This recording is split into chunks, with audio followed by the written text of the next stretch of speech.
What if the most chilling civilizations weren't Egypt, Greece, or Rome, but the ones that vanished without a trace? Beneath deserts, jungles, oceans, and ash lie cultures that mastered tools too early, mapped stars too precisely, sacrificed too willingly, and collapsed too suddenly. Their ruins hold warnings carved by people who knew their time was ending. The droughts weren't just droughts. The collapses weren't just collapses. Some died violently, systemically, leaving evidence historians still avoid. This isn't myth. It's excavated truth.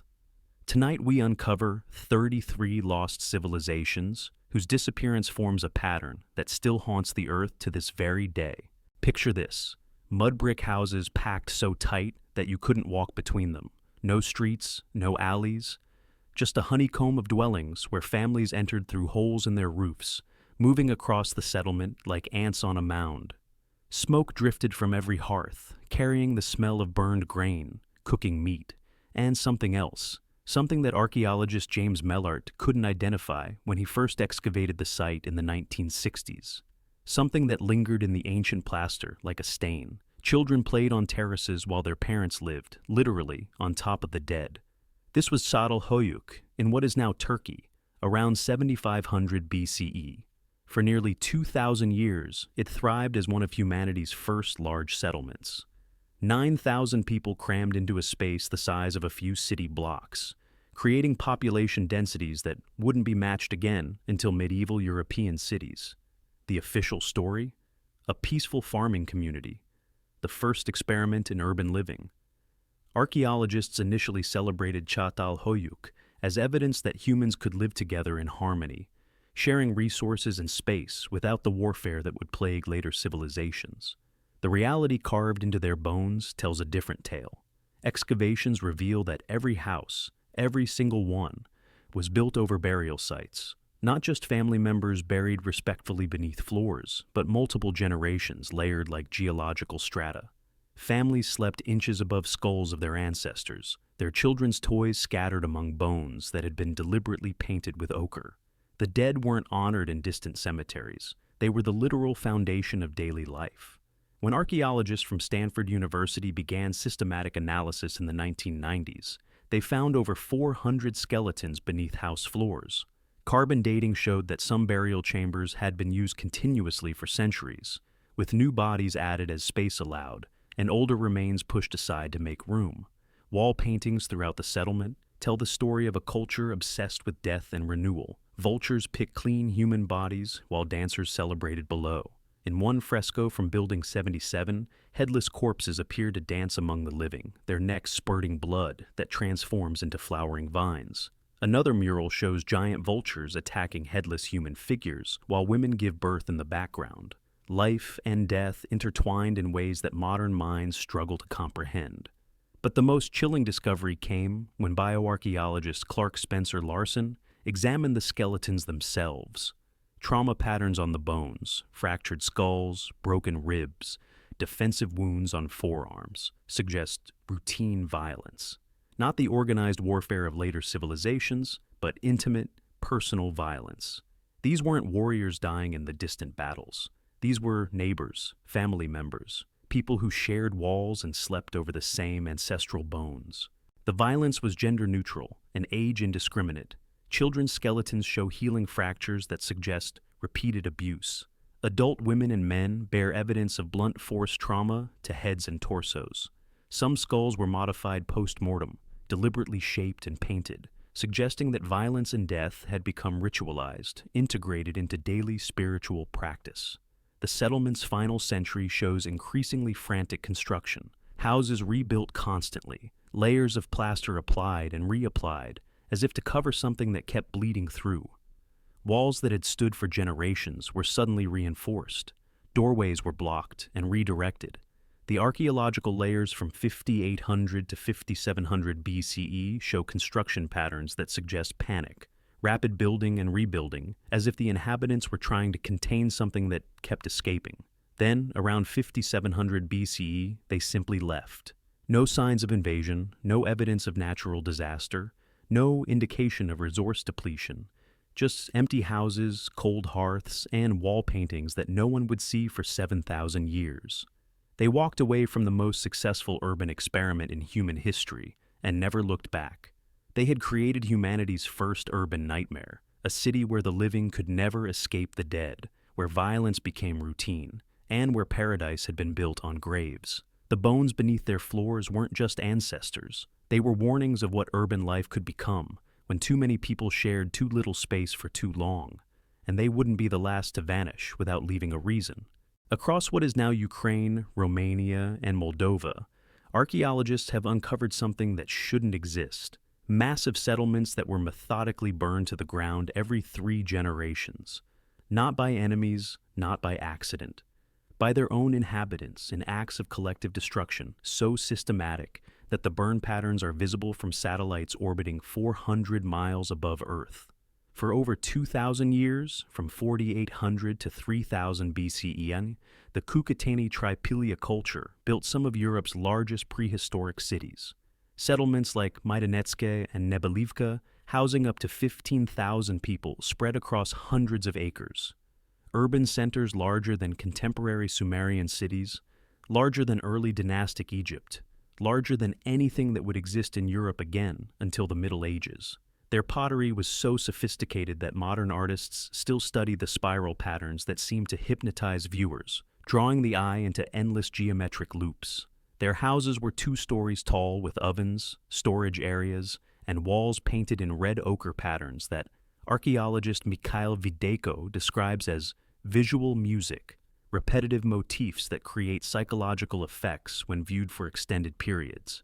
And every 60 to 80 years, they burned it all. Not partially, not selectively, everything. Archaeologists find intact pottery still sitting on tables, grains still in storage jars, tools hanging on walls, all deliberately incinerated in fires so hot they turned clay walls into something resembling fired brick. The heat was so intense it created vitrified pottery and metallurgical slag deposits that formed distinct archaeological layers visible from space using satellite imagery. When Romanian archaeologist Cornelia Magda Lazarovici first documented these burn layers in the 1990s, she initially assumed she was looking at evidence of warfare. The destruction was too complete, too systematic to be accidental. But further excavation revealed something more disturbing than war: intentionality. This wasn't accident or conquest. The burn layers are too consistent across too many sites, too complete in their coverage, too systematic in their execution. Excavations show that people removed valuable items, tools, jewelry, cult objects, before the fires, but left everything else. They walked away from usable homes, functional infrastructure, fertile fields that had sustained their families for generations, and then watched it burn. Experimental archaeology has revealed the logistics of these destructions. Burning a settlement the size of Maidanetski would have required coordinated effort from hundreds of people working simultaneously. Clay analysis shows that accelerants, animal fat, plant oils, resinous materials were used to ensure complete combustion. This wasn't random violence, it was planned obsolescence on a civilizational scale. For cycle after cycle, they rebuilt. New houses and new patterns, but always in the same locations, as if the land itself retained sacred significance despite the destruction of everything built upon it. Archaeologists have found up to 8 levels of destruction and reconstruction at some sites. Generation after generation, choosing destruction as a form of renewal, burning away the accumulated weight of the past to make space for new futures. Ukrainian archaeologist Yuri Rasamakin's analysis of construction patterns suggests the rebuilding followed strict protocols. Houses were reconstructed in different orientations, with different internal layouts, using different decorative traditions, as if each new generation was deliberately rejecting the architectural choices of their predecessors. But perhaps most mysteriously, the Kukatani Tripilia people left no clear explanation for why they practiced ritual destruction. No religious texts, no administrative records, no artistic depictions of the burning ceremonies. The practice appears in the archaeological record fully formed and continues for 2 millennia without modification or explanation, until the final cycle. Around 3000 BCE, they burned their cities one last time and never came back. The pattern that had sustained them for 2 millennia finally broke. the settlements turned to ash and stayed ash, swallowed by forests that have never been cleared, leaving behind only burned scars in the soil and satellite images that document humanity's strangest urban experiment. What drove a culture to repeatedly destroy its own achievements? What made burning paradise preferable to keeping it? And why, after 60 generations of successful renewal, did they choose extinction over regeneration? Fire becomes a pattern, but so does disappearance. In the coastal deserts of Peru, between 3500 and 1800 BCE, rose a civilization that official archaeology calls remarkably peaceful. No weapons caches discovered in decades of excavation. No fortified walls protecting vulnerable populations. No battle imagery decorating their monuments or pottery. The Norte Chico culture built massive stone pyramids that rival Egypt's oldest monuments, developed complex irrigation systems that transformed desert into farmland, and created one of the world's first urban networks, all apparently without the warfare that archaeologists assume must accompany complex society, which makes their sudden, complete disappearance all the more disturbing.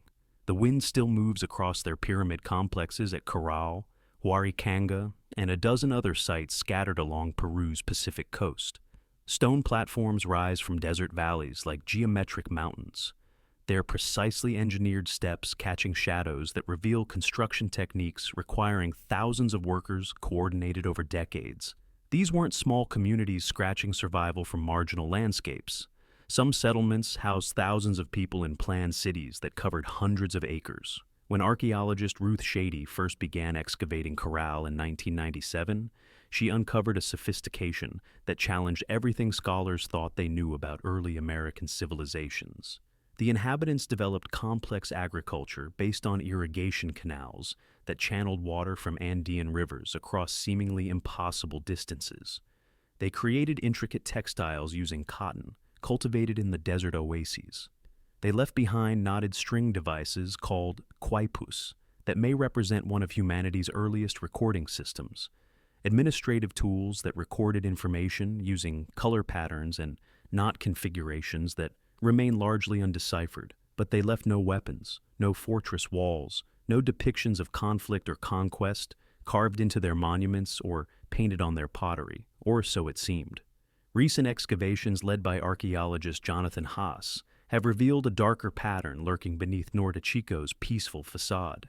Evidence of heavy labor systems where workers hauled massive stones weighing several tons across distances of dozens of miles, apparently without mechanical assistance. The logistics of such projects suggest coercive labor practices, forced work gangs that operated under conditions approaching slavery. Signs of extreme social stratification become clearer with each excavation season. Elites lived in monumental complexes featuring multiple stories, decorated walls, and private access to water sources, while laborers dwelt in simple one-room structures clustered around the periphery of major sites.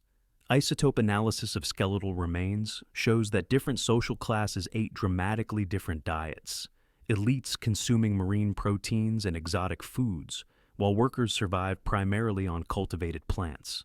Perhaps most disturbing are buried offerings that include textiles soaked in what chemical analysis identifies as human blood. Not animal sacrifices or symbolic red ochre, but actual human hemoglobin absorbed into cloth fibers that were then carefully buried beneath pyramid foundations. The systematic nature of these deposits suggests ritualized human sacrifice on a scale that challenges the peaceful interpretation of Norte Chico culture. And then there's the silence itself. No written language has been deciphered, despite decades of effort by linguists and archaeologists. No clear succession of rulers documented in monument inscriptions. No records of how decisions were made, conflicts resolved, or resources distributed. In a culture sophisticated enough to build pyramids comparable to Egypt's step pyramid and divert entire rivers for agricultural purposes, the absence of any explanatory system feels deliberate, as if someone wanted to ensure that future generations could never understand how their society functioned. Perhaps the most unsettling discovery: evidence of coordinated abandonment across multiple sites around 1800 BCE. Not gradual decline as resources became scarce, but systematic evacuation, as if entire populations decided simultaneously to walk away from everything they had built. Tools left in workshops mid-project.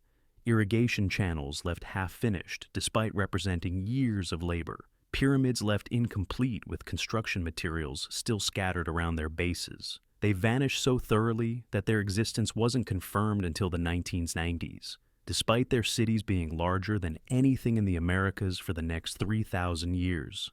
When Spanish conquistadors marched through Peru in the 1530s, they found no memory of the Norte-Chico people, no oral traditions preserving their achievements, no legends explaining what had happened to the pyramid builders. Some civilizations don't leave battlefields, they leave unexplained silence. Silence becomes a weapon.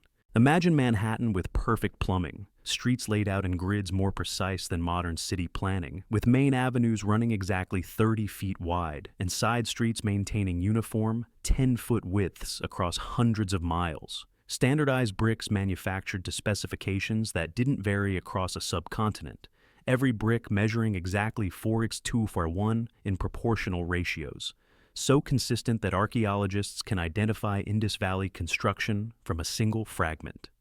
Drainage systems so sophisticated that every house had running water, and covered sewers that would not be matched in complexity until Roman engineering.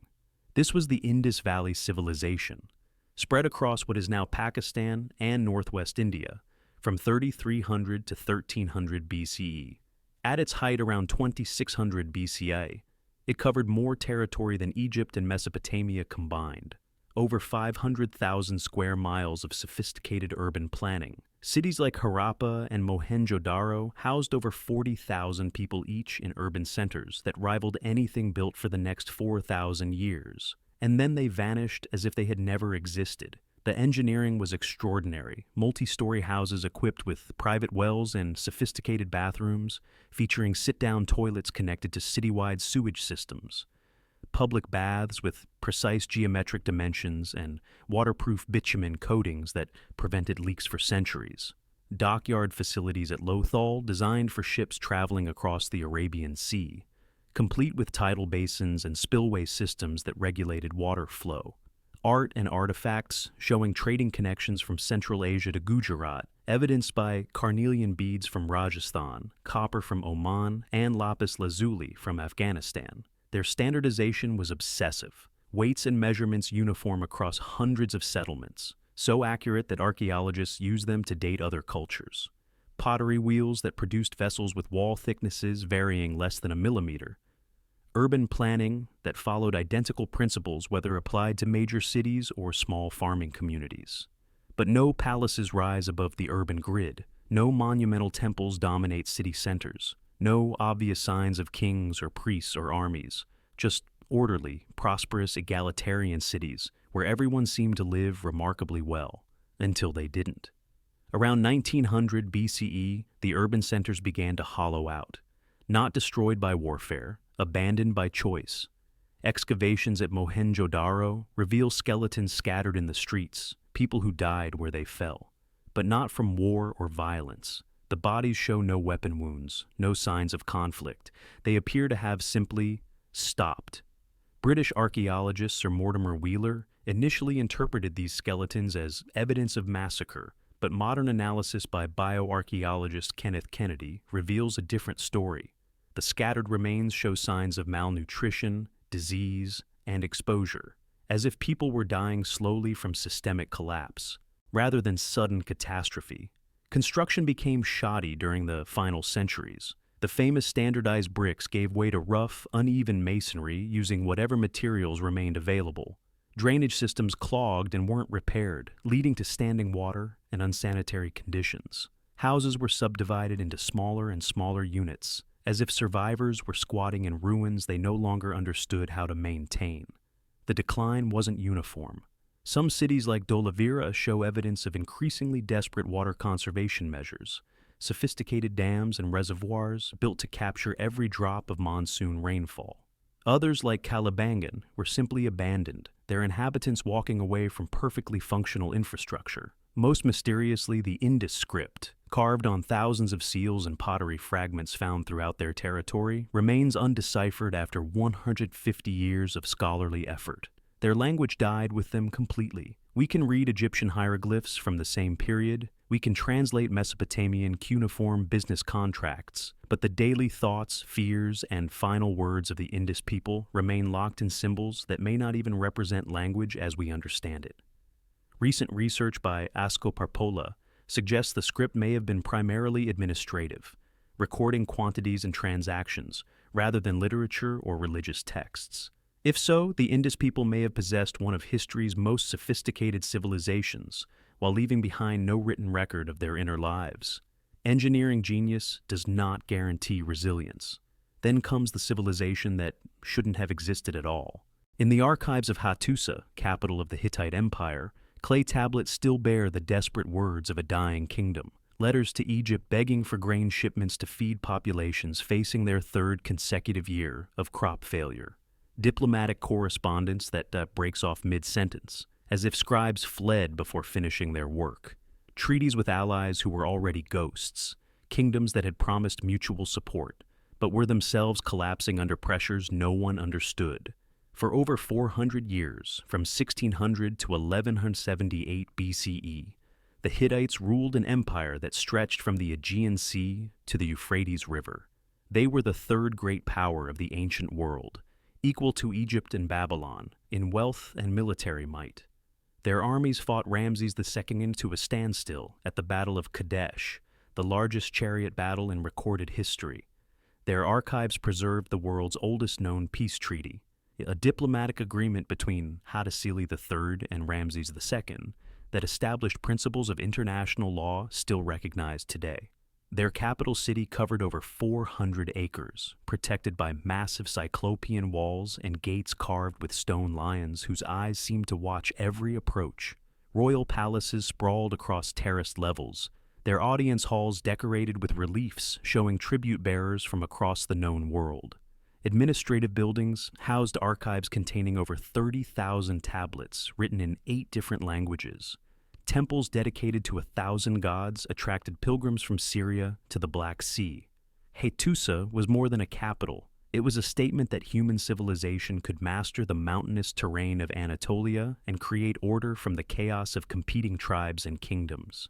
And then, around 1180 BCE, it burned. But the fire didn't come suddenly. The final letters in the Hattusa archives, decoded by Hittitologist Harry Hoffner Jr., tell a story of cascading disasters that unfolded over decades, references to crop failures that lasted for years, forcing the empire to import grain from Egypt at ruinous expense, diplomatic messages revealing that traditional allies, kingdoms that had supplied troops and tribute for generations, could no longer send help because they were facing identical problems. The tablets reference the Sea Peoples, mysterious maritime raiders whose origins remain debated, but whose impact was devastating. Hittite military reports describe coastal cities overrun by fighters who arrived by ship, attacked without warning, and then disappeared back onto the sea before retaliation was possible. But the most chilling documents are the internal reports filed by provincial governors, accounts of civil unrest in territories that had been loyal for centuries. Grain storage facilities emptying faster than they could be refilled, despite increasingly desperate efforts to extract tribute from subjugated populations. Orders for military units to abandon outlying posts and retreat to the capital, effectively surrendering vast territories to maintain defense of the political center. French archaeologist Emmanuel Laroche's translation of the final administrative texts reveals a bureaucracy overwhelmed by crisis management, requests for emergency grain allocations, orders to melt down ceremonial objects to obtain metal for weapons, instructions to evacuate women and children from border fortresses.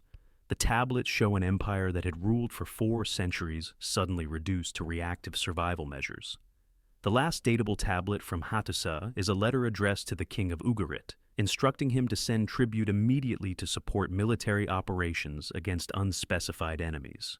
The letter was found in the ruins of a building that was burned before it could be sent, discovered by archaeologists in exactly the same position where a scribe had left it when flames forced evacuation.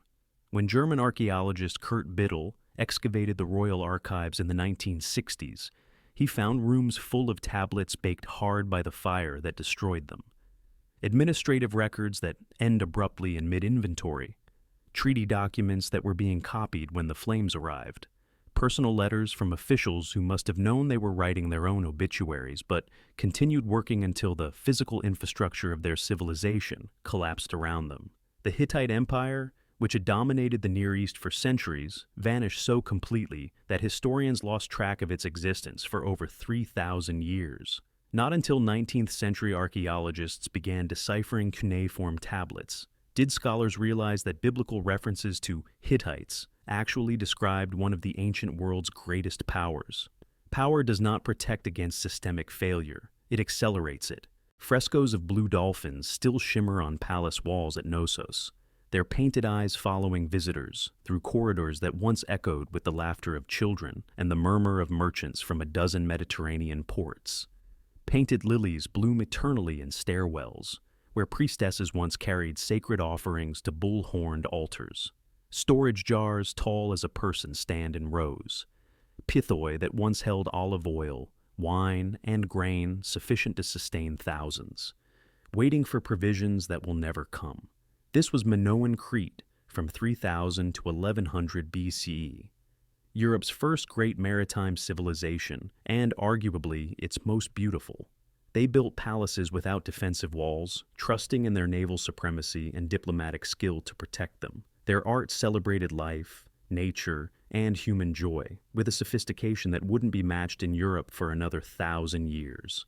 Women appeared in frescoes as priestesses, athletes, and nobles, equal participants in a society that seemed to have transcended the brutal gender hierarchies that characterize most Bronze Age cultures.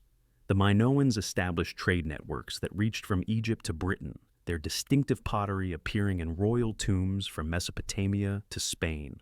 Their ships, depicted in frescoes as sleek vessels with dolphins leaping alongside, carried Cretan saffron to Syrian palaces, British tin to Egyptian workshops, and African ivory to Minoan craftsmen, who carved it into exquisite figurines that captured the grace of dancers and the power of bulls. The official story blames a volcano. Around 1600 BCE, the island of Thera, modern Santorini, exploded in one of history's largest volcanic eruptions, a Plinian explosion that ejected over 24 cubic miles of rock and ash into the atmosphere. The blast was heard across the eastern Mediterranean. Tsunamis up to 40 feet high washed across northern Crete, destroying coastal settlements. Volcanic ash fell like gray snow across the Aegean, poisoning crops and collapsing roofs under its weight. But the Minoans survived that catastrophe. Archaeological evidence from Spyridon Marinatos' excavations shows that their palaces were rebuilt on an even grander scale. Their trade networks recovered within decades. Pottery production resumed with undiminished artistic quality.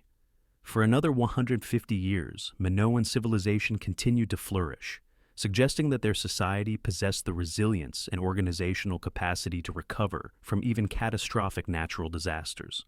What destroyed them was slower, more insidious, and ultimately more human.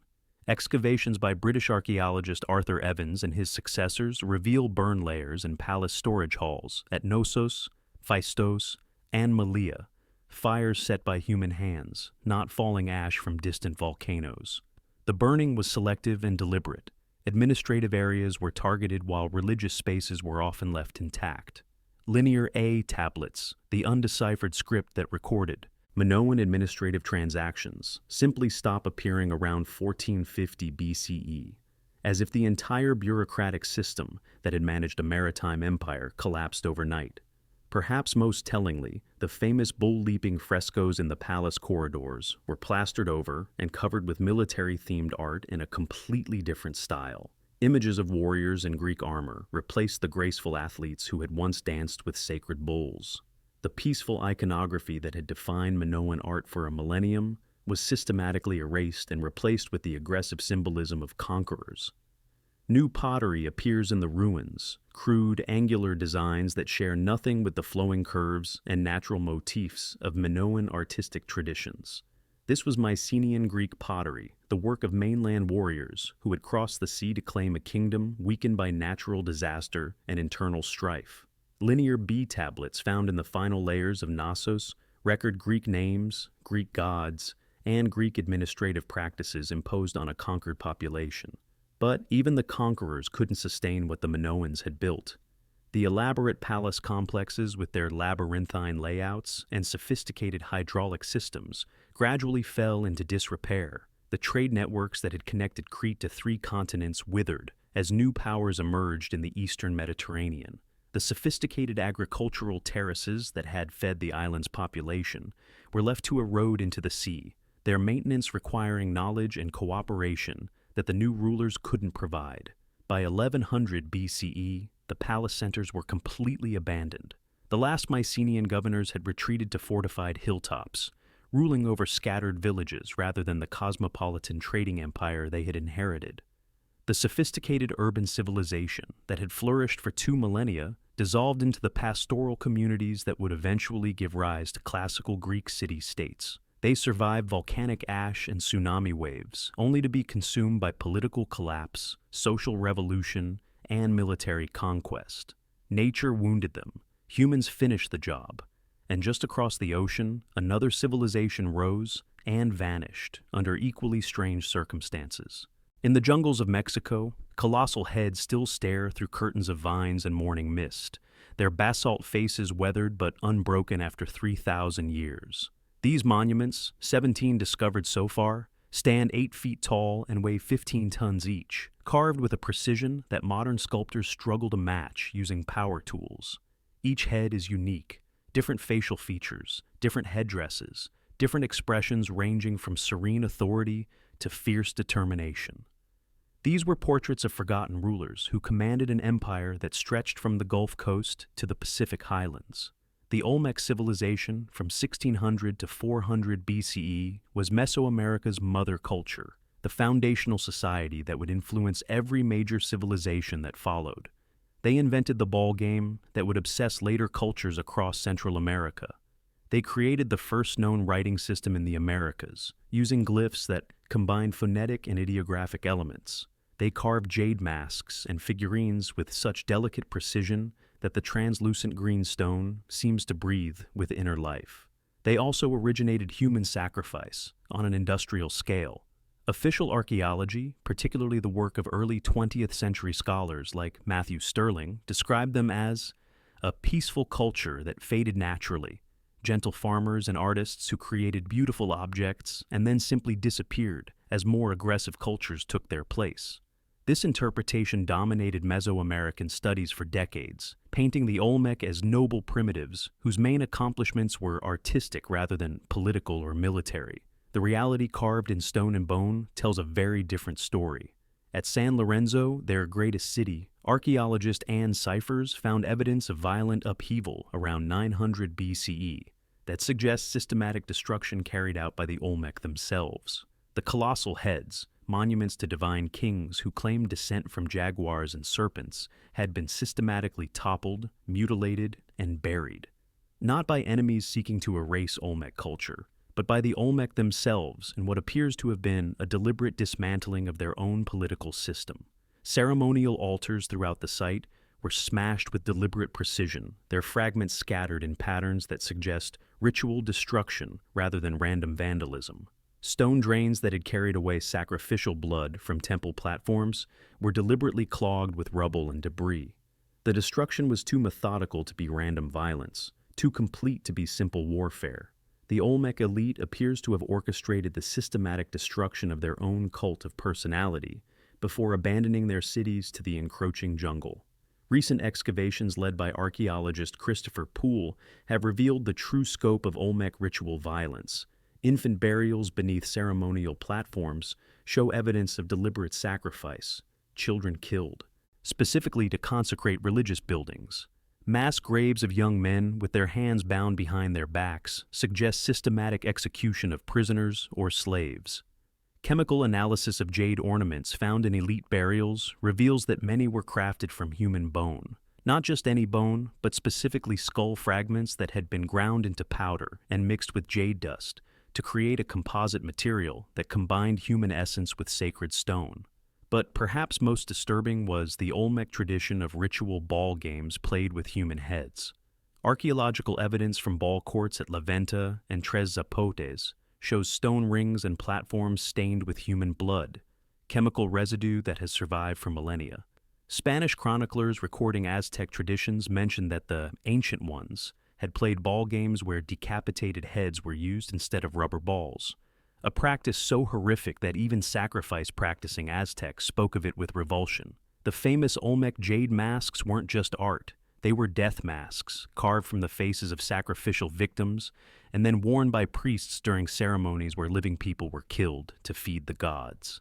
X-ray analysis of jade figurines has revealed human teeth embedded in the stone, physical evidence of ritual practices that modern minds struggle to comprehend. The end came suddenly. Around 400 BCE, Olmec cities were systematically abandoned, not destroyed by invaders, not evacuated due to environmental crisis, but simply left empty as if entire populations had walked away from everything they had built. Tools were left in workshops, food was left cooking in hearths, sacred objects were left in temples, as if the abandonment happened so quickly that people couldn't take their possessions. A culture famous for carving giants ended destroyed by forces they couldn't carve their way out of, and their disappearance opened the door for a desert empire to rise and then vanish in turn. Rose-red facades still glow at sunset in the carved city of Petra, their sandstone surfaces painted in shades of crimson, orange, and gold that shift with the moving light. Treasury buildings and tomb monuments rise from living rock like architectural miracles, their Hellenistic columns and elaborate cornices cut directly from cliff faces, with a precision that makes each structure appear to have grown naturally from the stone. Water channels carved into seemingly impossible surfaces still carry occasional winter rains through cisterns and aqueducts that once supplied a desert metropolis of 30,000 souls. But the streets echo only with wind, have been empty for nearly 2,000 years. The Nabateans controlled the incense routes from Arabia to Rome from the 4th century BCE to 106 CE, transforming themselves from nomadic camel herders into the most sophisticated trading civilization the ancient world had ever seen. They built an empire on frankincense, myrrh, and exotic spices, luxury goods that Romans would pay literally any price to obtain for their religious ceremonies and medical treatments. Their caravans traveled routes that stretched from the Arabian Peninsula to Gaza, from Damascus to the Red Sea ports, carrying treasures that made Nabatean merchants richer than most Roman senators. Their capital at Petra was more than a city. It was a statement of human triumph over impossible geography. Located in a landscape where most cultures struggled to support a few hundred people, the Nabateans created an urban center that housed tens of thousands in comfort and prosperity. They accomplished this through engineering that bordered on the miraculous. They weren't just traders. They were hydraulic engineers who conquered the impossible. In one of Earth's most arid environments, where rainfall averages less than 6 inches per year, they created a water management system that captured, stored, and distributed every precious drop. Carved cisterns hewn directly from bedrock held millions of gallons of rainwater collected from catchment areas dozens of miles away. Terrace systems transformed vertical cliff faces into hanging gardens where date palms, figs, and vegetables grew in abundance. Underground channels, some extending over 50 miles, brought spring water from distant sources through precisely graded tunnels that maintained perfect flow rates across mountainous terrain. The Nabatean capital was a cosmopolitan marvel where Arabian merchants spoke Greek with Egyptian priests, while Persian craftsmen sold silver jewelry to Roman tourists. Inscriptions in the ruins show texts written in Nabatean Aramaic, Greek, Latin, and Arabic. Evidence of a multicultural trading hub where fortunes were made and lost daily in transactions involving silk from China, pearls from the Persian Gulf, ivory from Africa, and spices from India. The official story claims they were absorbed peacefully by Rome in 106 CE, when Emperor Trajan formally annexed their kingdom as the province of Arabia Petraea. Roman historians like Dio Cassius describe the annexation as an administrative formality, the natural incorporation of a client kingdom into the expanding empire. The archaeological evidence tells a very different story. Excavations by archaeologists Zbigniew Fiema and Stefan Schmid reveal a timeline of gradual decline that began long before Roman legions marched into Petra. Climate data extracted from Dead Sea sediment cores shows that severe droughts struck the region repeatedly during the 1st and 2nd centuries CE, lasting for years at a time. The Nabateans' sophisticated water systems, their greatest technological achievement, began failing under pressure they weren't designed to handle. Cisterns that had functioned flawlessly for centuries cracked from repeated cycles of emptying and refilling as water sources became unreliable. Agricultural terraces carved into cliff faces were abandoned as farmers moved to areas with more dependable water supplies. Trade routes that had enriched Petra for centuries were being rerouted to bypass Nabatean territory as Roman merchants learned to navigate directly to India via Red Sea ports, eliminating the need for overland caravans through Arabian deserts. Inscriptions found in the ruins of Petra's residential districts suggest increasing internal fragmentation during the final century of independence. References to competing merchant families feuding over diminishing trade revenues. Legal disputes over water rights as cisterns and springs failed. Business contracts that reference trade routes being abandoned as no longer profitable. By the time Roman governor Cornelius Palma formally annexed the Nabatean kingdom in 106 CE, most Nabateans had already melted away into the countryside. They didn't resist Roman rule because they had already given up the cities that had made them wealthy.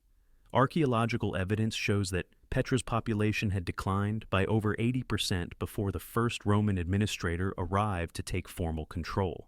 A civilization that conquered the desert could not survive its own dwindling lifeline. Far to the west, another desert kingdom engineered the impossible until the sand reclaimed it. Beneath the Sahara Desert, satellite imagery reveals the ghostly outlines of an irrigation system that once defied nature itself, a network of channels, tunnels, and reservoirs stretching across hundreds of miles of what is now the world's most desolate landscape. From orbit, the ancient waterways appear as dark lines threading through endless sand, marking the arteries of a civilization that built an empire in the heart of the world's largest desert and then literally drained it to death. These Fagra tunnels connected oasis settlements across the Fezzan Basin in what is now Libya, supporting a sophisticated urban civilization that flourished from 500 BCE to 700 CE. At its height, the Garamantian kingdom controlled trade routes that stretched from the Mediterranean coast to the rainforests of Central Africa, making them wealthy beyond the dreams of most ancient peoples. Their capital at Garama, modern Jerma, was a marvel of desert engineering. Multi-story stone buildings equipped with sophisticated cooling systems that channeled underground air currents through residential quarters, maintaining comfortable temperatures even when exterior surfaces reached 140 degrees Fahrenheit.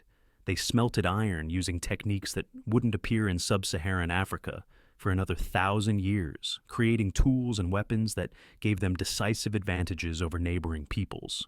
Their pottery workshops produced vessels decorated with artistic motifs that show clear influences from Mediterranean, Egyptian, and sub-Saharan African cultures, evidence of cosmopolitan trade networks that spanned half a continent.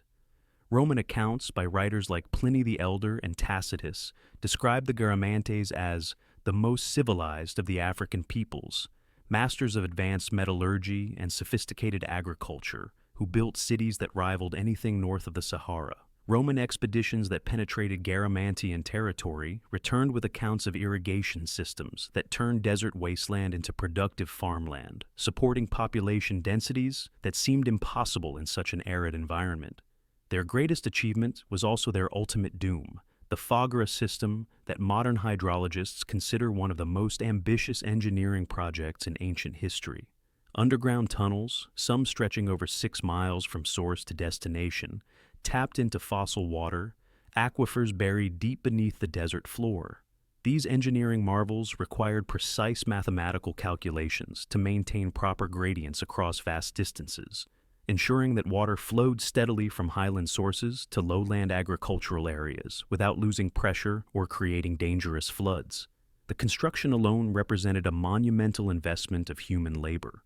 Archaeological evidence suggests that individual Fagra tunnels required decades to complete, with workers digging vertical access shafts every 100 feet to remove excavated material and provide ventilation for underground crews. The Garamantes developed specialized tools and techniques for tunnel construction that wouldn't be matched until Islamic engineers built similar qanat systems in Persia during the medieval period. For over 1,000 years, the system worked perfectly. The Garamantes grew millet, sorghum, and wheat in quantities sufficient to support cities of thousands in landscapes where, today, a few scattered nomads struggle to find enough water for their camels. They raised cattle and horses in regions that modern climatologists consider unsuitable for any form of large mammal agriculture. They built a desert metropolis that rivaled the great oasis cities of Mesopotamia and Egypt. But fossil water is exactly what the name implies. Ancient water trapped underground for tens of thousands of years, deposited during climatic periods when the Sahara received regular rainfall. Unlike renewable water sources that replenish through annual precipitation, fossil aquifers represent finite resources that cannot be restored once depleted. As Garamantian engineers tapped aquifer after aquifer to supply their growing population, the water tables began dropping measurably. Wells that had flowed freely for generations started running dry. Springs that had sustained oasis communities since time immemorial ceased flowing. The sophisticated agricultural systems that had supported urban civilization gradually collapsed as their hydrological foundation disappeared. Archaeological evidence shows the final collapse occurred around 700 CE, with startling rapidity. Pottery production facilities were abandoned with unfired vessels still on their wheels. Metalworking shops were left with tools scattered on workbenches and smelting furnaces half filled with ore. The great Foggara tunnels were allowed to silt up as their maintenance became pointless. There was simply no water left to carry. By 800 CE, the urban centers that had dominated the Central Sahara for over a millennium were completely abandoned.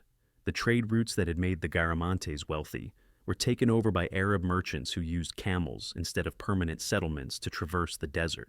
The sophisticated irrigation technology that had sustained cities disappeared so completely that when European explorers reached the region in the 19th century, they found no trace of the engineering marvels that satellite archaeology would later reveal. They mastered the desert until the desert mastered them. And on the other side of Africa, a kingdom with global reach faded just as strangely. Granite stelae pierce the highland sky like accusatory fingers, casting shadows that stretch across cracked earth where nothing grows anymore. The wind carries dust through empty courtyards, where Ethiopian priests once chanted in Ge'ez, where Persian merchants haggled over ivory and gold, where Roman ambassadors bowed before kings whose names were carved in 3 scripts: Greek, Sabaean, and their own ancient tongue. This was Aksum, the superpower you've never heard of. A kingdom that minted coins found in India, controlled Red Sea trade routes, and conquered Yemen across the water. Yet by 940 CE, their royal inscriptions simply stop. The official story: decline due to shifting trade routes. But here's what the archaeological record actually shows: drought, deforestation, plague, religious upheaval, and political exile converging like a perfect storm. And then, silence so complete that medieval European maps labeled the region simply terra incognita, unknown land, as if an entire empire had never existed. The kingdom rose around 80 CE in what is now northern Ethiopia, perfectly positioned where the African highlands meet the Red Sea. They weren't just traders, they were empire builders. King Caleb's 6th century inscriptions boast of conquering the Himyarites beyond the sea, meaning he crossed the Red Sea and conquered much of Yemen. His navy controlled shipping lanes that connected Rome with India. His coins, stamped with crosses after the kingdom converted to Christianity around 330 CE, have been found as far away as Sri Lanka. Archaeological evidence from Adulis, their primary port, reveals warehouses stacked with Indian silk, Chinese porcelain, Persian silver, and Roman glassware. The Greek merchant Cosmas Indicopleustes, writing around 520 CE, described Aksum's capital as a cosmopolitan hub where the king has a palace with 4 towers and many mansions, and the people trade in gold and spices. The Staley Park at Aksum, still standing today, contains obelisks up to 108 feet tall, precisely carved from single granite blocks. The largest fallen stela would have weighed 520 tons, making it heavier than any obelisk the Romans ever erected. But palynological records, pollen analysis from lake sediments, reveal that around 700 CE, the Ethiopian highlands began experiencing severe ecological stress. Forest cover declined dramatically. The monsoonal rains that fed their terraced agriculture became irregular. Archaeological excavations at Aksum show abandoned residential quarters and collapsed water management systems from this period. Then came the Islamic expansion. By 640 CE, Arab forces had conquered Egypt and were moving south along the Red Sea coast. Aksum's trade routes, their economic lifeline, were systematically cut off. The kingdom, once powerful enough to demand tribute from Nubia and send embassies to Byzantium, found itself isolated. Christian Aksum became an island surrounded by Islamic powers. The coinage tells the story of collapse in brutal detail. Early Aksumite gold coins bear confident inscriptions, joy and peace to the people. But 8th century issues show declining gold content, smaller denominations, cruder workmanship. By 780 CE, they'd stopped minting gold entirely.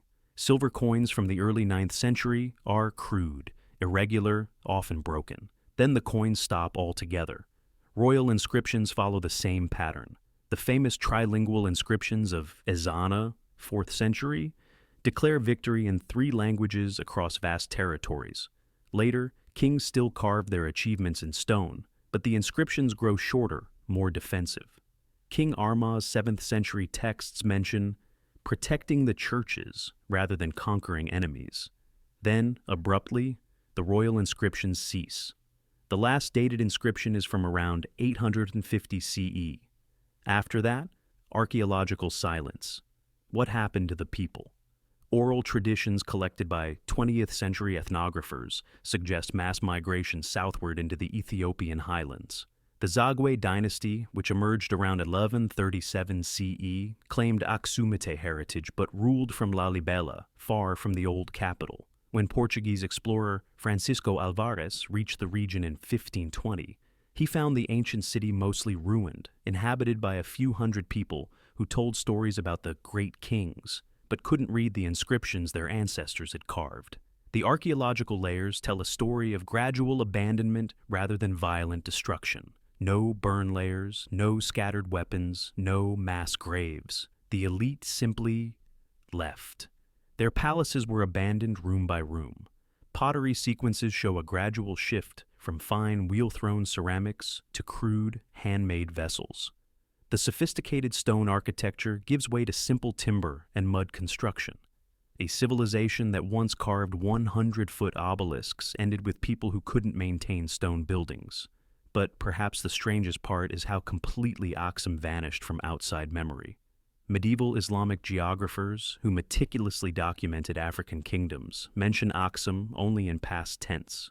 European maps from the Age of Exploration mark Ethiopian Christian kingdoms, but place them far south of the ancient capital. Even Ethiopian royal chronicles, obsessed with genealogy and legitimacy, barely mention Aksum. It's as if later rulers wanted to forget it ever existed. DNA studies of modern Ethiopian populations suggest that whatever demographic catastrophe struck Aksum, drought, plague, social collapse, was severe enough to create lasting population bottlenecks. Environmental studies show that the region's ecosystem didn't fully recover until the modern period. The terraced fields that once fed the empire remain visible in satellite imagery, but they're empty, abandoned for over a millennium. And here's the detail that still puzzles archaeologists. The abandonment was planned. Valuable objects weren't left behind in panic. Important religious items were carefully removed from churches. The royal treasure, tons of gold mentioned in contemporary sources, vanished completely, never to reappear in later Ethiopian kingdoms or neighboring regions. Someone organized an orderly evacuation of an entire civilization. The inscription that haunts me most was carved on a fragmentary stela found in 1997. Worn almost smooth by centuries of highland wind, it's barely legible. But the few words scholars can make out seem to read, "When the rains failed, when the ships no longer came, when the people looked to the mountains, the rest is lost to erosion." a superpower that minted coins across 3 continents, vanished like breath on glass, leaving behind only stone monuments pointing toward an empty sky. And we still don't know where everyone went. Lotus flowers still bloom in the reservoirs of Angkor, their pink petals floating over stones that once reflected the greatest hydraulic civilization in human history. Temple spires pierce the jungle canopy like geological formations, their carved faces gazing serenely over waterways that fed 1 million souls. The sound of water still echoes through corridors where kings once walked among gods, but it's only the drip of monsoon rain through broken stones, not the engineered flow that once sustained an empire. From 802 to 1431 CE, the Khmer Empire transformed the forests of Cambodia into an aquatic paradise that defied every assumption about what was possible in Southeast Asia. At its center, Angkor was larger than any city in the medieval world, bigger than London, bigger than Constantinople, bigger than Baghdad. The urban complex sprawled across nearly 400 square miles of precisely planned waterways, making it the largest pre-industrial settlement in human history. Water was everywhere, moats that could hold modern naval fleets, canals wide enough for cargo barges, reservoirs that stored billions of gallons of monsoon rainfall, and channels that carried irrigation to rice fields, supporting population densities higher than modern rural Cambodia. This wasn't just urban planning. It was the wholesale transformation of an entire landscape into a hydraulic machine that captured, stored, and redistributed water with a precision that modern engineers find difficult to comprehend. They didn't just build temples to honor gods. They built a machine that ate rivers and redistributed water across a subcontinent. The Baray reservoirs at Angkor, massive artificial lakes created by damming seasonal streams, held water volumes comparable to modern municipal systems serving millions of people. The West Baray alone covers over 40 square miles and can store over 50 million cubic meters of water. East Baray, though partially silted today, was even larger when functional. These weren't decorative features or ritual pools. They were sophisticated hydraulic infrastructure that regulated water flow across the entire Angkor region. The entire city was designed as a hydraulic mandala, with water flowing in patterns that mirrored Hindu cosmology while serving intensely practical purposes. Temple moats weren't just symbolic representations of the cosmic ocean. They were integral components of a water management system that provided irrigation, transportation, and flood control. The famous Temple of Angkor Wat itself sits at the center of a sophisticated hydraulic network, where every stone causeway, every moat, every canal serves both religious and engineering functions. And that perfection became their trap. Recent LiDAR mapping conducted by archaeologist Damian Evans has revealed the true scope of Khmer hydraulic engineering. Over 1,000 square miles of water management infrastructure spread across the entire Angkor region. Channels, dams, embankments, spillways, and distribution networks that connected dozens of urban centers in a single integrated system. By 1200 CE, they had created the most complex water management system ever built, so complex that maintaining it required constant intervention by thousands of workers, too complex to maintain when the climate shifted. Environmental scientists studying sediment cores from Angkor's reservoirs have found evidence of the collapse written in layers of mud and silt. Repeated droughts during the 14th and 15th centuries stressed the system beyond its design capacity. Canals calibrated for regular monsoon cycles couldn't handle years of reduced rainfall, followed by catastrophic floods.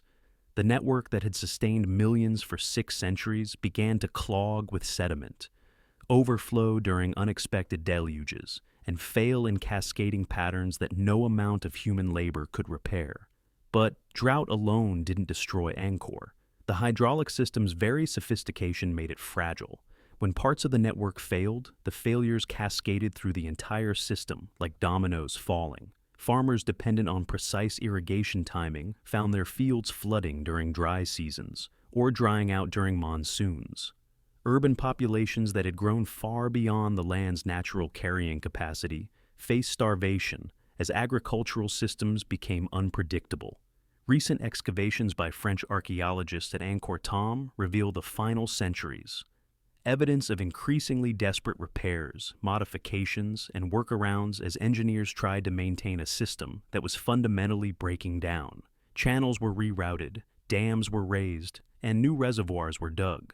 But each intervention created new problems elsewhere in the network. They engineered paradise until paradise overwhelmed them. Across the ocean, another metropolis collapsed just as mysteriously.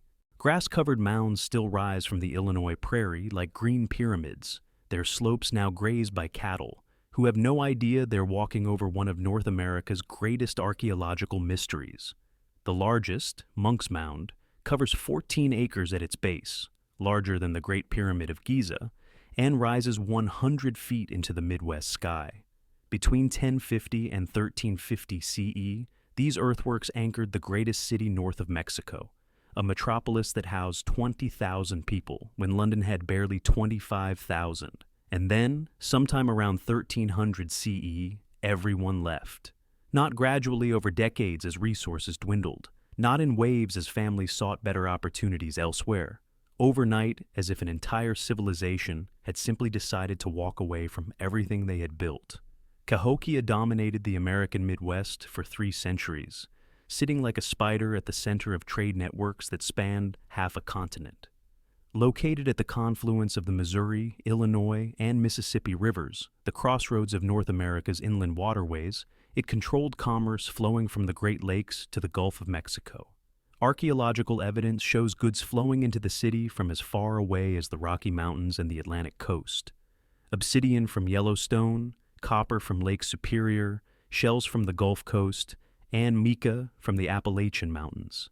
This wasn't a simple farming village that grew large. Cahokia was a planned city built with astronomical precision that rivals medieval European cathedrals. Over 120 mounds arranged in patterns that aligned with celestial events, solstices, equinoxes, and the rising of specific star groups that governed the agricultural calendar. A massive wooden circle that archaeologists call Woodhenge functioned as a sophisticated astronomical observatory, its posts positioned to track the sun's movement throughout the year with mathematical precision. The city's residential neighborhoods were divided by social status with urban planning that demonstrates sophisticated understanding of demographics and social control. Elite compounds near the central plaza housed the ruling class in spacious houses with elevated floors and elaborate decoration. Middle-class neighborhoods featured smaller but well-constructed homes with storage pits and workshops. Commoner areas in the outlying districts consisted of simple structures clustered around shared community spaces. But beneath the sophisticated urban planning lay a darker reality that archaeologists are only beginning to understand. Excavations led by archaeologist Timothy Paucatat have revealed evidence of systematic violence escalating dramatically during Cahokia's final century. Mass graves containing hundreds of bodies, many showing signs of ritual execution. Not warfare casualties buried hastily during crisis, but carefully arranged corpses that suggest systematic killing carried out according to religious protocols. Young women buried alive in elite tombs, their skeletons contorted in positions that indicate they were conscious when buried, apparently sacrificed to accompany dead rulers into the afterlife. Defensive palisades around the central area were rebuilt repeatedly, each version higher and stronger than the last, as if the elite lived in constant fear of their own population. These weren't defenses against outside enemies. They were walls designed to protect the ruling class from the people they ruled. The fact that these fortifications were rebuilt so often suggests that whatever threats they were designed to counter kept intensifying. The most disturbing discovery came from Mound 72, a mass burial containing over 270 bodies arranged in precise patterns that suggest large-scale human sacrifice. Most were young women between 15 and 25 years old, buried in carefully organized groups around a central figure, covered with shell beads and exotic grave goods. Their skeletons show no signs of disease, malnutrition, or warfare injuries. They appear to have been systematically executed in a single event, possibly to dedicate the mound or commemorate a ruler's death. Environmental evidence suggests the final collapse came suddenly and coincided with climate stress that would have pushed Cahokia's complex social system beyond its breaking point. Tree ring data from the region indicates severe droughts and cold snaps during the late 1200s and early 1300s, climate events that would have caused repeated crop failures. House floors from the final decades are thick with ash, evidence that buildings were burned repeatedly, possibly during civil unrest as social hierarchies collapsed under environmental pressure. A city that once rivaled medieval London emptied before anyone recorded its name. When French explorers reached the region in the 1670s, they found only scattered villages and earthworks so overgrown that most Europeans assumed they were natural hills rather than human constructions. And deeper into the jungles of Central America, an even larger civilization began its fall. Step pyramids still pierce the jungle canopy across Guatemala, Belize, and southern Mexico, their limestone blocks weathered but unbroken after more than 1,000 years. Stelae covered in hieroglyphs mark dates calculated with mathematical precision that wouldn't be matched in Europe for another 1,000 years. Inscriptions that record the deeds of kings, whose names we can now read, but whose faces remain forever hidden behind jade masks and feathered headdresses. Temple complexes spread across hundreds of acres tell the story of a civilization that claimed to speak with gods and whose dynasties vanished like smoke when the gods stopped answering. The Maya didn't fall once, they fell twice, and both collapses remain among archaeology's greatest mysteries. From 2000 BCE to 1697 CE, Maya civilization dominated Mesoamerica for over 3,500 years, a span of time longer than all of recorded Western history. They developed the most sophisticated writing system in pre-Columbian America, a complex script that combined phonetic and logographic elements to record everything from royal genealogies to astronomical calculations. Their astronomers predicted eclipses centuries in advance and created calendar systems so accurate that modern computers confirm their calculations. Their mathematicians independently invented the concept of zero and developed positional notation systems that enabled complex calculations involving millions. Cities like Tikal, Caracol, and Calakmul housed over 100,000 people each, connected by raised stone roads called Zakbeob that stretched across hundreds of miles of rainforest. These weren't simple paths. They were engineered highways up to 30 feet wide and elevated several feet above the forest floor to provide drainage during the rainy season. The logistics of building and maintaining these road networks required administrative sophistication that rivals modern highway departments. Then, around 900 CE, the great cities of the classic period simply stopped building, not gradually, not in response to obvious external pressures, but abruptly. Stele commemoration ended mid-dynasty, often breaking off in the middle of inscriptions that were apparently being carved when the collapse began.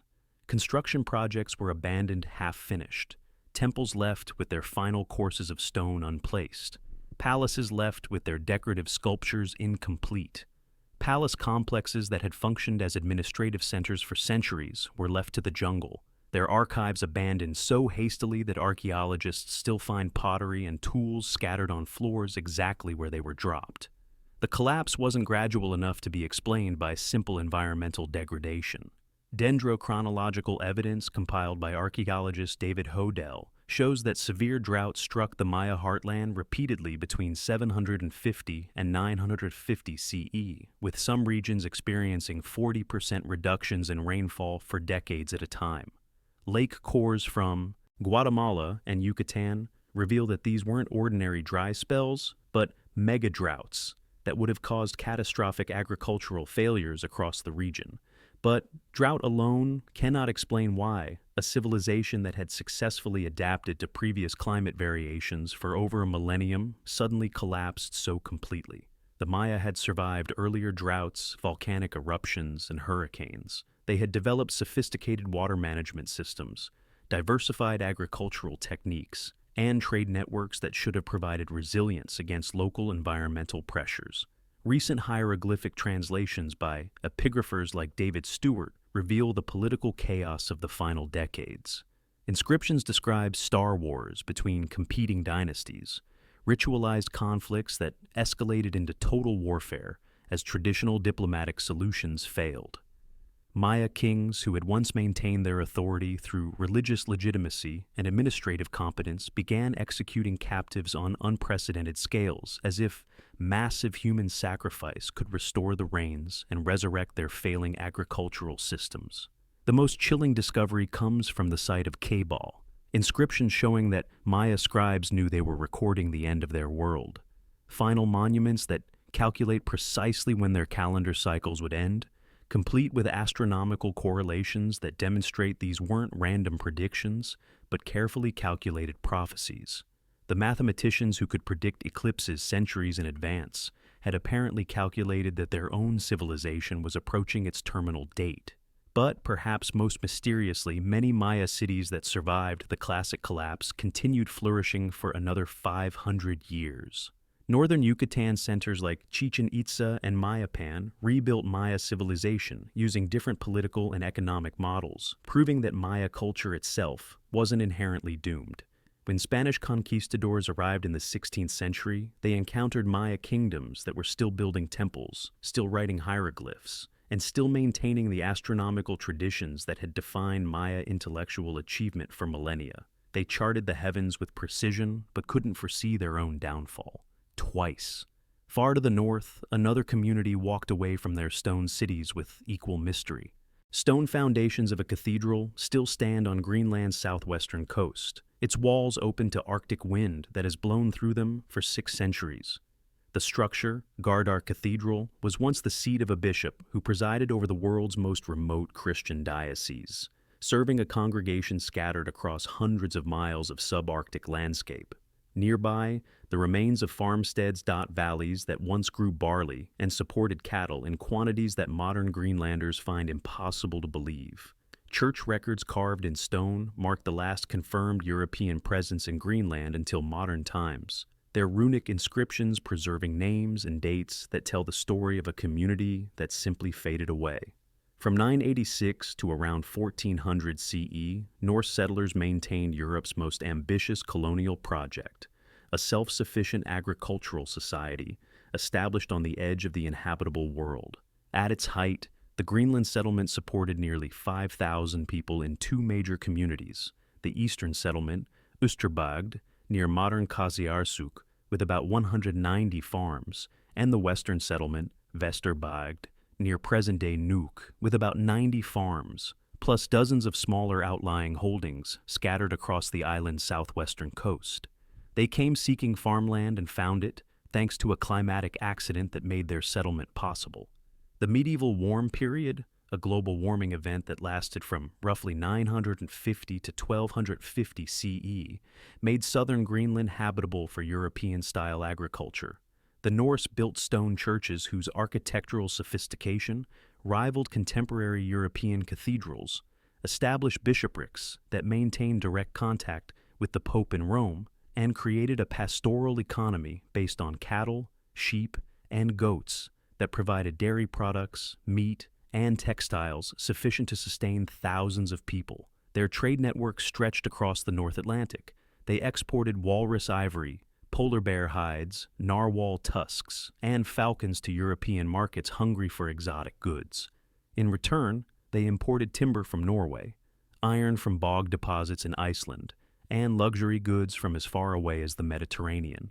Archaeological excavations have found chessmen carved from walrus ivory, silver jewelry of European manufacture, and religious artifacts that demonstrate their continued integration with medieval European culture. For over 400 years, this most unlikely of European colonies not only survived, but thrived. Then the climate changed, and everything began to unravel. The Little Ice Age began around 1300 CE, bringing average temperatures that dropped by several degrees across the North Atlantic. In Greenland's marginal environment, those few degrees made the difference between agricultural success and failure. Growing seasons shortened from 4 months to 3, then to 2. Sea ice began forming earlier and melting later, blocking shipping routes for increasingly longer periods each year. Though marginal farmland that had supported livestock for centuries could no longer sustain cattle through extended winters that now lasted 8 months instead of 6. But climate change alone didn't kill the Greenland Norse. Archaeological evidence suggests they adapted to the cooling climate for over a century, demonstrating the kind of cultural flexibility that had enabled their survival in a harsh environment for 400 years. Isotope analysis of human bones from 14th century Greenlandic cemeteries, conducted by bioarchaeologist Niels Linnerup, shows that settlers increasingly relied on marine protein, seal, fish, and whale meat, rather than the cattle and sheep that had sustained their ancestors. They learned to hunt like their Inuit neighbors, adopting harpoon technologies and developing sealskin boats that enabled them to exploit marine resources their ancestors had ignored. They reduced their livestock herds and focused on the hardiest animals that could survive longer winters. They modified their houses to conserve heat more efficiently, and developed food preservation techniques adapted to their changing environment. What ultimately killed them was isolation.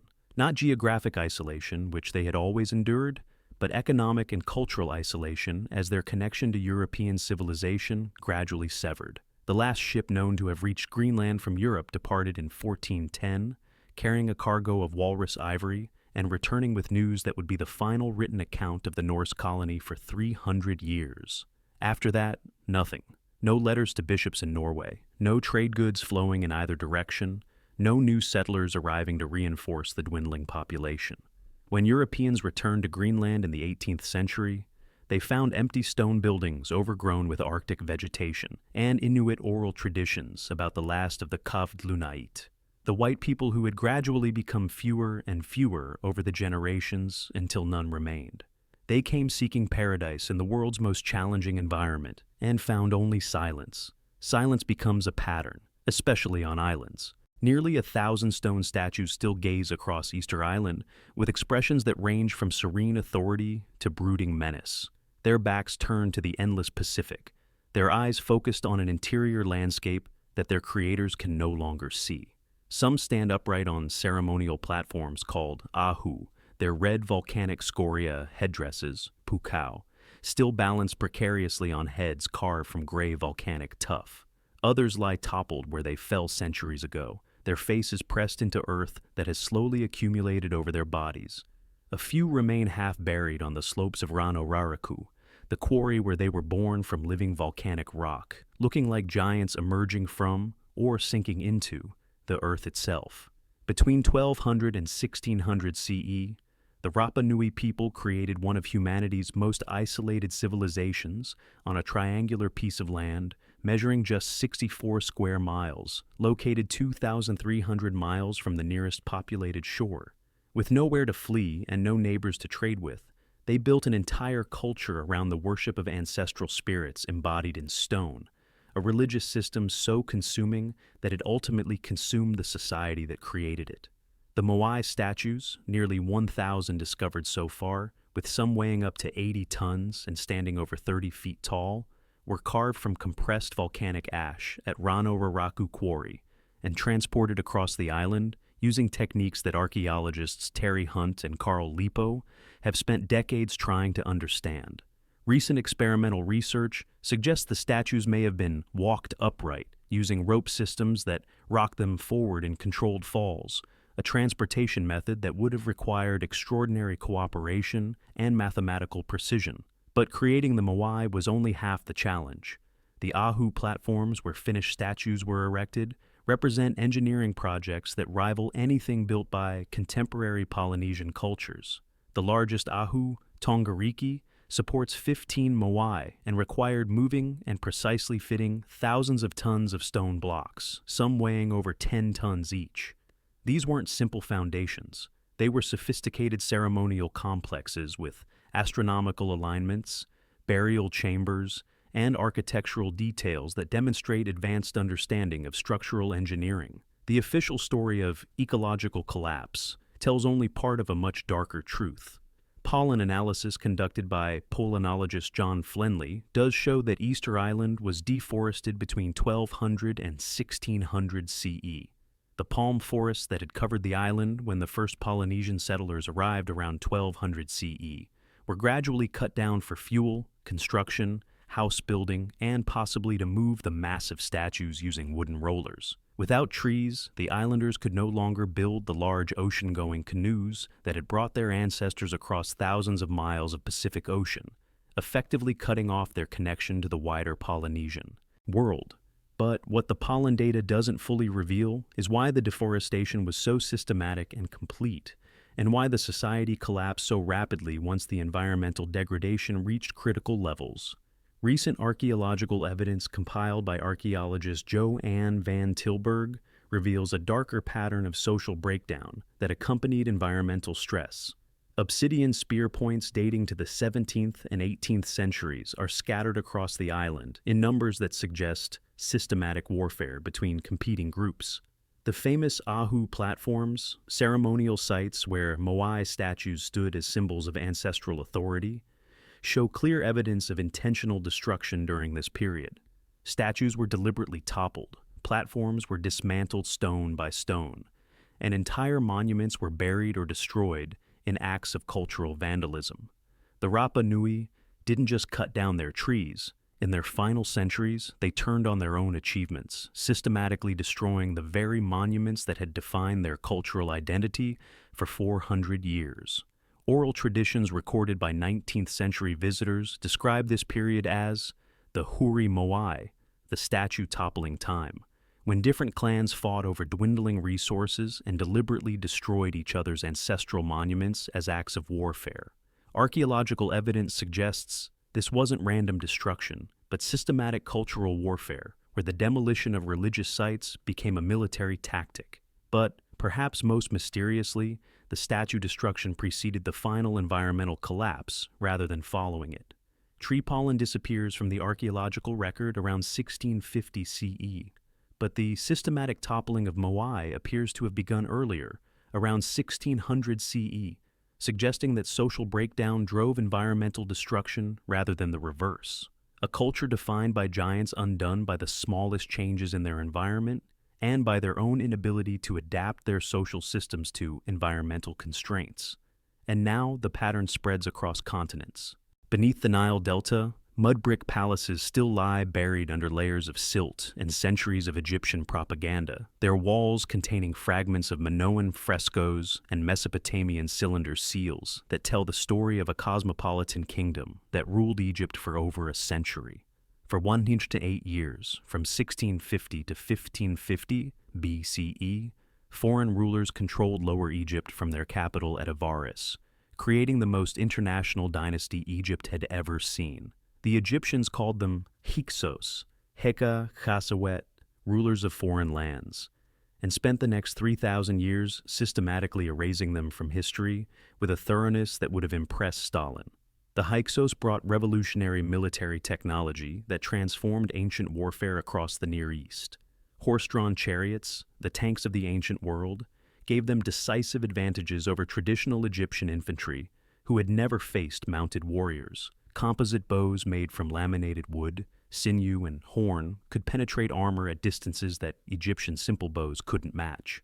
Bronze weapons and armor provided protection and cutting power that copper tools couldn't equal. These weren't barbarian raiders. They were military innovators whose technological advantages enabled a relatively small population to control the most powerful kingdom in Africa. They controlled trade routes that stretched from Palestine to Nubia, establishing diplomatic relations with kingdoms across the eastern Mediterranean and maintaining commercial networks that brought unprecedented wealth to Egypt. Archaeological evidence from Tel el-Daba shows Minoan pottery, Mesopotamian cylinder seals, and Levantine religious objects, proof that Avaris was one of the ancient world's most cosmopolitan capitals. For over a century, they ruled with enough stability and legitimacy to construct palaces that rivaled those of Memphis and Thebes.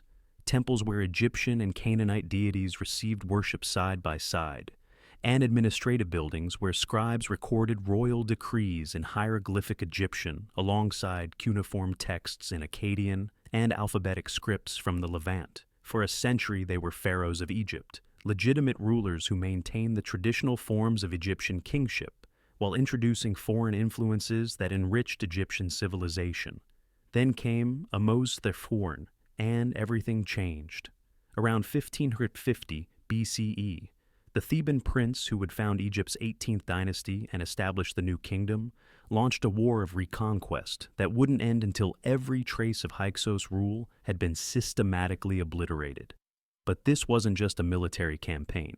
It was one of history's most successful exercises in ideological warfare, a comprehensive effort to rewrite the past that succeeded so completely that historians didn't realize its scope until the 20th century.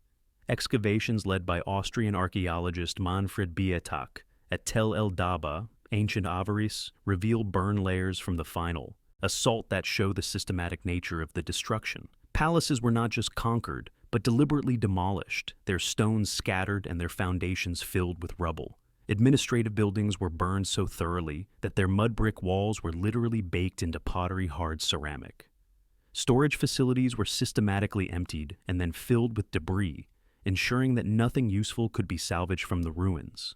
But the physical destruction was only the beginning of a cultural obliteration campaign that would last for millennia. Egyptian scribes working under royal direction rewrote the historical record with Orwellian thoroughness, transforming a century of relatively stable foreign rule into a narrative of barbarian invasion and divinely ordained liberation.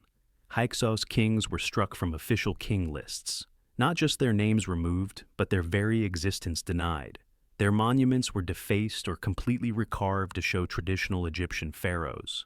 Their names were systematically chiseled from temple walls and replaced with cartouches of legitimate rulers. The propaganda campaign was so successful that it fooled archaeologists for over a century.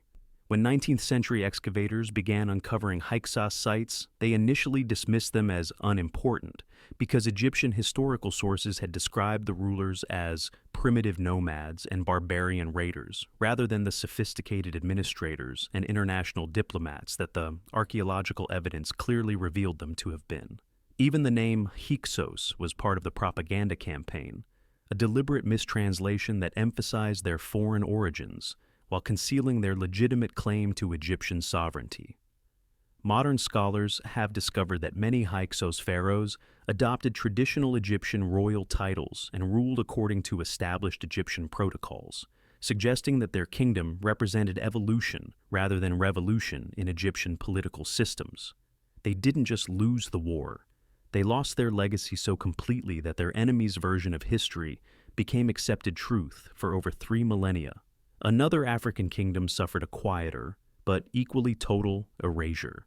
Pyramids rise from the Sudanese desert like geometric mountains, their pointed tips catching dawn light across landscapes where few tourists ever venture, and where local shepherds still find gold ornaments eroding from ancient graves. At Meroe, Nuri, and Jebel Barkal, over 250 royal tombs mark the burial sites of kings and queens who ruled an empire that lasted longer than Rome, controlled gold mines that may have supplied Solomon's legendary wealth, and developed their own hieroglyphic writing system that remains largely undeciphered despite 150 years of scholarly effort. The kingdom of Kush dominated the Upper Nile from 1070 BCE to 350 CE.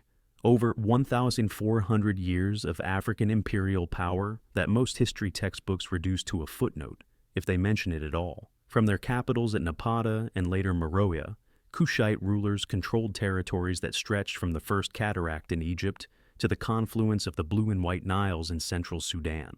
They built iron smelting facilities so advanced that slag heaps from their furnaces still dot the landscape around Meroe, containing enough processed iron ore to supply a modern industrial city.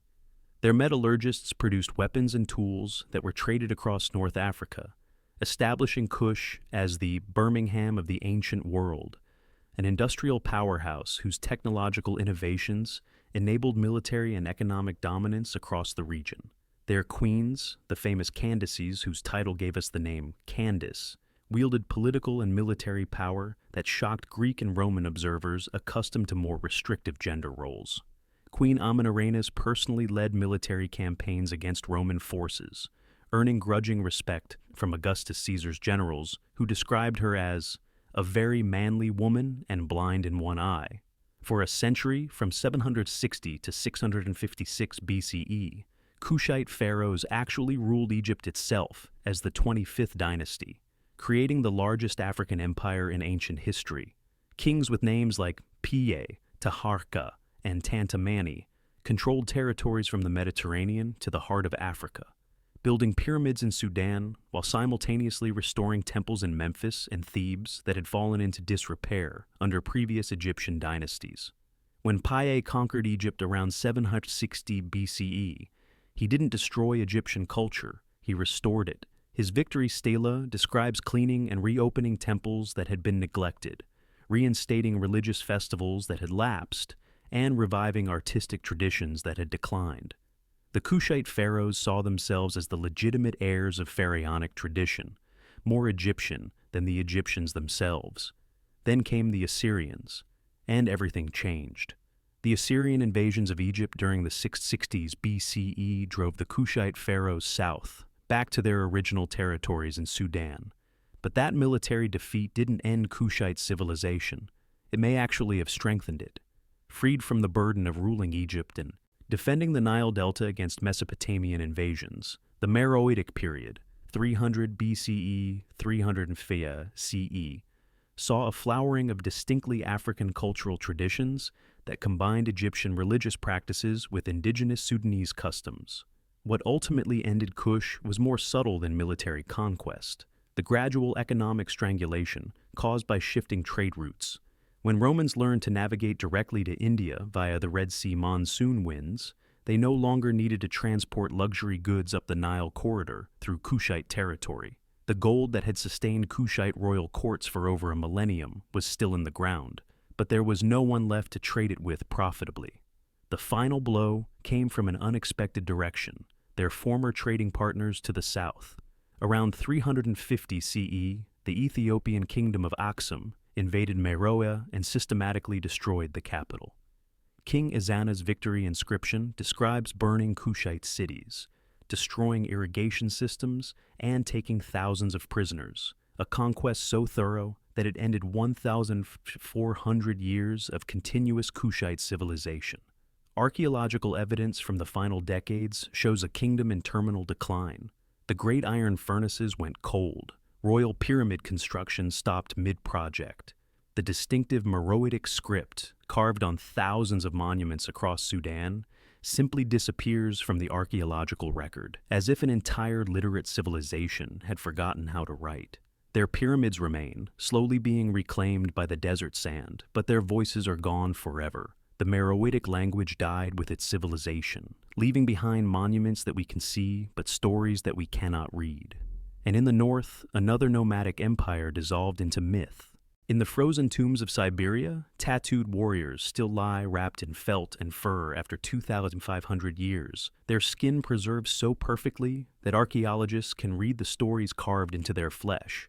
Horses buried beside them, for journeys to realms that no longer have names, where elaborate bridles decorated with golden griffins and silver eagles.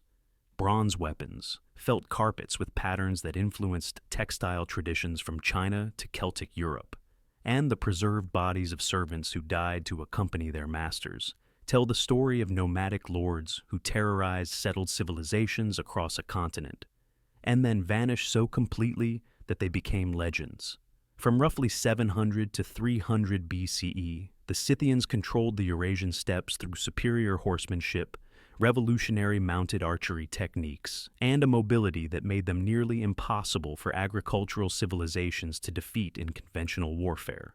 Greek historian Herodotus described their military tactics with grudging admiration. When invaded, they would retreat endlessly across the grasslands, drawing enemies deeper into territories where supply lines stretched beyond sustainability, while Scythian horse archers harassed and destroyed isolated units. They built no permanent cities, but left monuments in gold, ice, and human skin that reveal a sophistication that challenges every assumption about nomadic peoples. Scythian burial mounds, kurgans, dot the steppes from Ukraine to Kazakhstan like artificial hills, some covering areas larger than football fields. These weren't simple graves, but underground palaces where nomadic aristocrats were entombed with everything needed to maintain their status in the afterlife.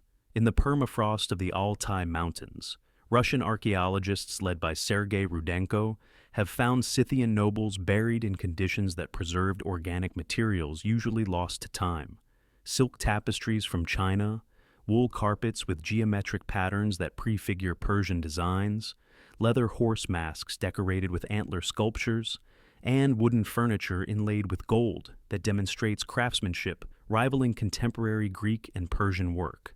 The most extraordinary discovery came from Pazyryk Kurgan II, a Scythian chieftain whose body was so perfectly preserved that his elaborate tattoos were still visible 2,400 years after his death. The designs that cover his arms and torso, fantastic animals including griffins, eagles, deer, and fish rendered in flowing artistic styles, represent one of the world's oldest surviving tattoo traditions and demonstrate artistic influences that traveled from China to Celtic Europe along nomadic trade networks. But the tattoos tell more than artistic stories. Recent analysis by bioarchaeologist Natalia Polosmak reveals that many Scythian mummies bear evidence of ritual scarification and drug use, particularly cannabis consumption, that may have been part of religious ceremonies described by Herodotus. Chemical analysis of bronze braziers found in Scythian tombs shows residues of burned marijuana seeds, confirming Greek accounts of nomadic funeral rites involving psychoactive substances. The Scythians weren't just warriors. They were sophisticated traders who controlled commerce between civilized worlds. Archaeological evidence shows Scythian goods reaching Greece, Persia, China, and India, while Scythian tombs contain luxury items from across the known world. They served as intermediaries in a global economy that connected civilizations separated by thousands of miles. But sometime around 300 BCE, the Scythians began disappearing from historical accounts written by Greek and Persian authors who had documented their activities for centuries. Not defeated in decisive battle, absorbed into new populations that moved across the steppes like waves of human migration. New peoples with different material cultures moved on to traditional Scythian territories. Sarmatians from the Volga region, Alans from the Caucasus, and eventually Huns, whose descendants would terrorize the Roman Empire. Climate change may have driven the transformation that ended Scythian dominance. Paleoclimatic evidence from steppe regions shows that grasslands grew colder and drier between 400 and 200 BCE, forcing changes in nomadic patterns that had sustained Scythian society for centuries. Traditional pasture lands could no longer support the large horse herds that Scythian military power required, forcing populations to migrate toward more marginal territories where they were vulnerable to displacement by competing groups. The distinctive Scythian material culture, the animal-style art that had influenced decorative traditions across Eurasia, the specialized horse gear that had revolutionized nomadic warfare, the massive burial mounds that had marked landscapes from Ukraine to Mongolia, gradually gave way to different traditions as new peoples adopted or adapted Scythian innovations while developing their own cultural expressions.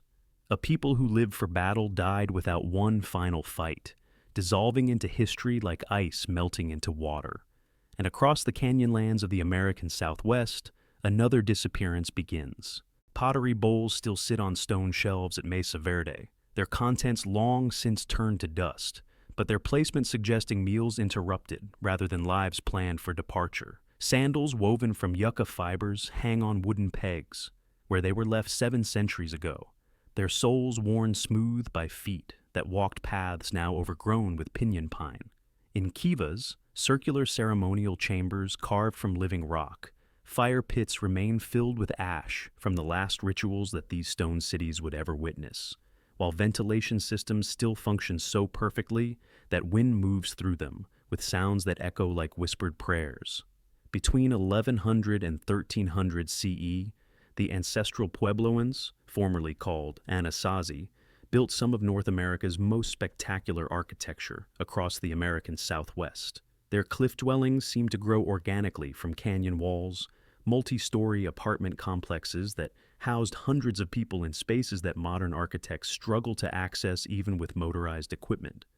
Great houses like those at Chaco Canyon required moving and precisely fitting millions of tons of sandstone blocks, creating structures whose astronomical alignments and acoustic properties demonstrate sophisticated understanding of engineering principles that wouldn't be formally codified for centuries. Road systems connected communities across 100,000 square miles of desert and canyon country, straight-line highways that ignored topographic obstacles in favor of geometric precision. These weren't simple trails worn by foot traffic. They were engineered roadways up to 30 feet wide, with built-up foundations, stone curbing, and stairways carved into cliff faces that required coordinated construction efforts involving thousands of workers. And then, around 1300 CE, they left. Not gradually as resources became scarce, not partially as some families sought better opportunities elsewhere, completely, as if an entire civilization had received evacuation orders that we can no longer read. The Cliff Palace at Mesa Verde shows signs of hurried abandonment that archaeologist Jesse Walter Fuchs first documented in 1909, rooms filled with household goods that people would normally take when moving. Pottery vessels still containing corn kernels, grinding stones with maize meal still in their surfaces, baskets half-finished on looms, and tools arranged on shelves as if their owners intended to return after brief absences. Some doorways were carefully sealed with stone masonry, not hastily blocked to keep intruders out, but deliberately preserved as if inhabitants wanted to protect what they couldn't carry for some future homecoming that never came. Tree ring data compiled by dendrochronologist Jeffrey Dean reveals the environmental trigger. The worst drought in 1,400 years struck the Southwest between 1275 and 1300 CE.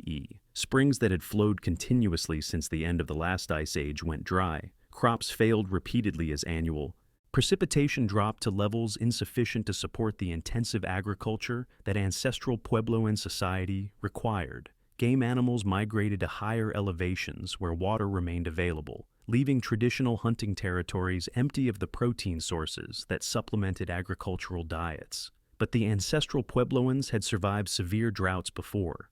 What made this abandonment different was the violence that accompanied environmental stress. Archaeological evidence from the final decades shows increasing warfare between communities that had previously cooperated. Defensive towers appear on previously open settlements, built with such urgency that construction quality declined markedly from earlier periods. Mass burials contain bodies with trauma patterns suggesting systematic conflict, not the ritualized warfare common in earlier periods, but desperate fighting for survival. Some sites show evidence of cannibalism that bioarchaeologist Christy Turner II has documented in detail, not ritual consumption of enemies, but survival cannibalism during periods of extreme food stress when social taboos collapsed under starvation pressure. The most disturbing discoveries come from Sand Canyon Pueblo in Colorado, where archaeologist Bruce Bradley found evidence that the settlement was attacked and burned around 1280 CE. Human remains scattered throughout the site suggest that inhabitants were killed where they fell, including children and elderly people who would have been non-combatants in traditional raiding warfare. The systematic nature of the destruction, storage rooms deliberately emptied, kivas filled with debris, residential areas burned, indicates total warfare aimed at permanent displacement rather than temporary raiding. They didn't fade slowly over generations as environmental conditions gradually worsened. They walked away in a single generation, abandoning in decades what their ancestors had built over centuries, and their story mirrors one even older, buried in Turkey. Carved stone pillars still stand in southeastern Turkey, like sentinels frozen in time, arranged in circles that align with stars visible 12,000 years ago when the constellations bore different names and humanity had barely learned to plant seeds. T-shaped monoliths weighing up to 16 tons, bare reliefs of animals that inhabited landscapes now buried under tons of deliberately deposited soil. Scorpions with curved tails that seem ready to strike, snakes coiled in hypnotic spirals, wild boar charging across stone surfaces, and birds whose wings appear to flutter in the shifting light. These aren't random decorations, but carefully composed scenes that tell stories in a visual language that died with its creators. This is Göbekli Tepe, Potbelly Hill in Turkish, built around 9600 BCE, making it 6,000 years older than Stonehenge and 7,000 years older than the Great Pyramid. It represents the world's oldest known religious architecture, created by hunter-gatherers who hadn't yet learned to farm, domesticate animals, or work metal. Yet the sophistication of its construction rivals monuments built by civilizations with thousands of years more technological development. and around 8200 BCE, after 400 years of continuous use, they buried it. Not destroyed by enemies, not abandoned due to environmental pressures, not gradually lost to natural processes. Buried, intentionally, completely, systematically. Excavations led by German archaeologist Klaus Schmidt revealed that the temple complex was carefully backfilled with tons of stone rubble and earth, in a process that must have required the coordinated effort of hundreds of people working for decades. The massive pillars weren't toppled by conquest or earthquake. They were gently covered with protective layers, as if someone wanted to preserve them perfectly for some future discovery. Tools, animal bones, and stone fragments were deliberately mixed into the fill, suggesting that entire communities participated in the burial process as a planned, probably ritualized event. For generations after Schmidt's initial discoveries in the 1990s, archaeologists assumed that natural processes had gradually covered the site over millennia. But stratigraphic analysis reveals something unprecedented in archaeological science. The backfilling was done rapidly, systematically, and completely. Göbekli Tepe wasn't gradually lost to time. It was deliberately hidden by the same people who had built and used it for over a millennium. The implications are staggering. Whoever built these temples possessed sophisticated knowledge of astronomy, engineering, and artistic expression that challenges every assumption about Neolithic capabilities. The stone circles incorporate complex geometric patterns and celestial alignments that require generations of precise observation to perfect. The carved reliefs show mastery of sculptural techniques, three-dimensional perspective, anatomical accuracy, compositional balance that wouldn't reappear in the region for thousands of years. Recent research by archaeoastronomer Giulio Magli demonstrates that the temple complexes track multiple astronomical events with mathematical precision. Specific pillars align with the rising points of stars that would have been visible 11,000 years ago, but have since shifted position due to precession of Earth's axis. The builders weren't just creating religious architecture, they were building cosmic calendars that connected earthly ceremonies with celestial cycles in ways that required transgenerational knowledge transmission. Why would such a sophisticated culture choose to bury its greatest achievement rather than simply abandon it? Recent research offers disturbing possibilities that connect Göbekli Tepe's burial to one of the most dramatic climate events in human history. The final centuries of the site's use coincide precisely with the Younger Dryas period, a sudden return to Ice Age conditions that brought global cooling and disrupted the hunting patterns and seasonal migrations that sustained Neolithic societies across the Middle East. But climate change alone doesn't explain why they chose burial over abandonment. Something about the rapid environmental transformation convinced these people that their sacred site needed to be hidden, preserved, and forgotten. Perhaps they believed the temples had failed to prevent the climate catastrophe. Perhaps they thought hiding the monuments would protect them from whatever forces had brought disaster. Or perhaps they were preserving their greatest achievement for some future generation that would understand what they themselves could no longer maintain. The world's first temple complex, representing humanity's earliest known attempt to create permanent sacred architecture, was sealed beneath protective earth by the same hands that had built it. And across the Americas, chiefdoms collapsed just as suddenly. Earthwork mounds still rise from river valleys across the American southeast, their flat tops marking where wooden temples once stood, and chiefs ruled communities that stretched from Wisconsin to Louisiana. These grassy pyramids dot the landscape like sleeping giants, some covering acres, others rising over 100 feet into the sky, silent monuments to North America's first true kingdoms. Between 1000 and 1600 CE, these mound-building societies created complex chiefdoms with hereditary rulers, specialized crafts, and trade networks that spanned half a continent. At sites like Cahokia, Moundville, and Spiro, thousands of people lived in planned cities with central plazas, elite residential districts, and workshop areas where artisans created elaborate shell gorgets, copper plates, and ceremonial weapons that marked the emergence of aristocratic classes in prehistoric America. But when European explorers arrived in the 16th century, most of these kingdoms had already collapsed. Spanish conquistadors marching through the southeast in the 1540s encountered remnants of once great societies, Hernando de Soto's chroniclers described abandoned mound centers and reduced populations living in the shadows of monuments they no longer maintained. The sophisticated chiefdoms that had flourished for centuries had imploded before Old World diseases or European weapons had any chance to destroy them. The archaeological evidence reveals a pattern of cascading collapses between 1450 and 1550 CE, just decades before first European contact. At Moundville in Alabama, one of the largest Mississippian centers, excavations show rapid depopulation around 1500 CE. Elite residences around the central plaza were abandoned, their carved wooden posts left to rot in place. Craftsmen's quarters where artisans had created elaborate shell and copper ornaments fell silent, their workshops filled with unfinished goods. The mound building that had continued for 400 years simply stopped, as if the knowledge and social organization required for such massive projects had evaporated overnight. Climate data suggests the trigger: severe droughts and cold snaps between 1400 and 1500 CE that disrupted the intensive maize agriculture these chiefdoms required.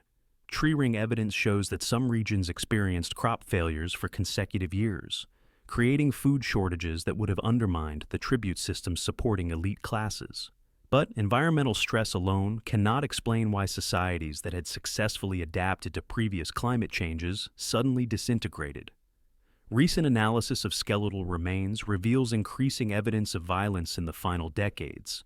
Mass burials with trauma patterns suggesting systematic warfare, defensive palisades thrown up around previously open settlements, evidence that communities turned on each other as resources became scarce and traditional authorities lost legitimacy.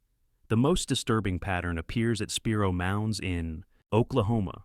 Archaeological evidence suggests that around 1450 CE, the site was systematically looted, not by outside invaders, but by local people desperate for trade goods.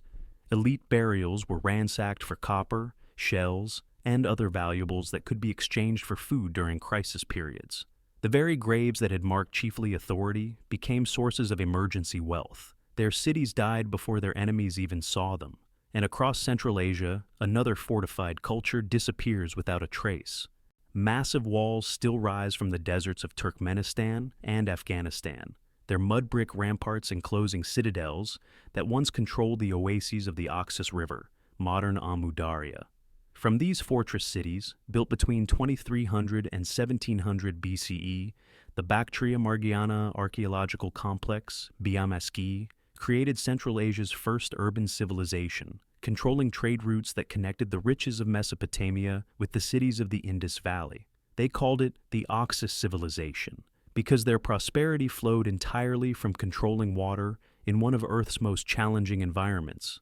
Bimak cities like Gonur, Keleli, and Aji Kui were engineering marvels that defied the brutal geography surrounding them. Massive defensive walls enclosed areas of up to 50 acres, protecting craft workshops where artisans worked gold and silver, granaries that stored surplus grain from irrigated fields, and residential districts housing thousands of people.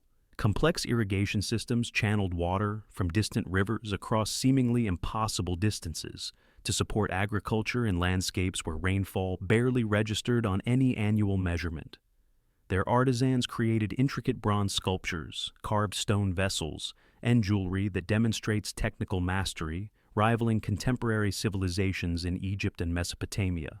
But unlike those river valley civilizations, the Biamak, peoples had to fight for every drop of water that sustained their urban centers. Perhaps that's why they built their cities like fortresses. Not just walls, massive walls, sometimes 30 feet thick at the base, with bastions, fortified gates, and defensive towers that suggest constant military pressure from nomadic peoples moving across the surrounding steppes.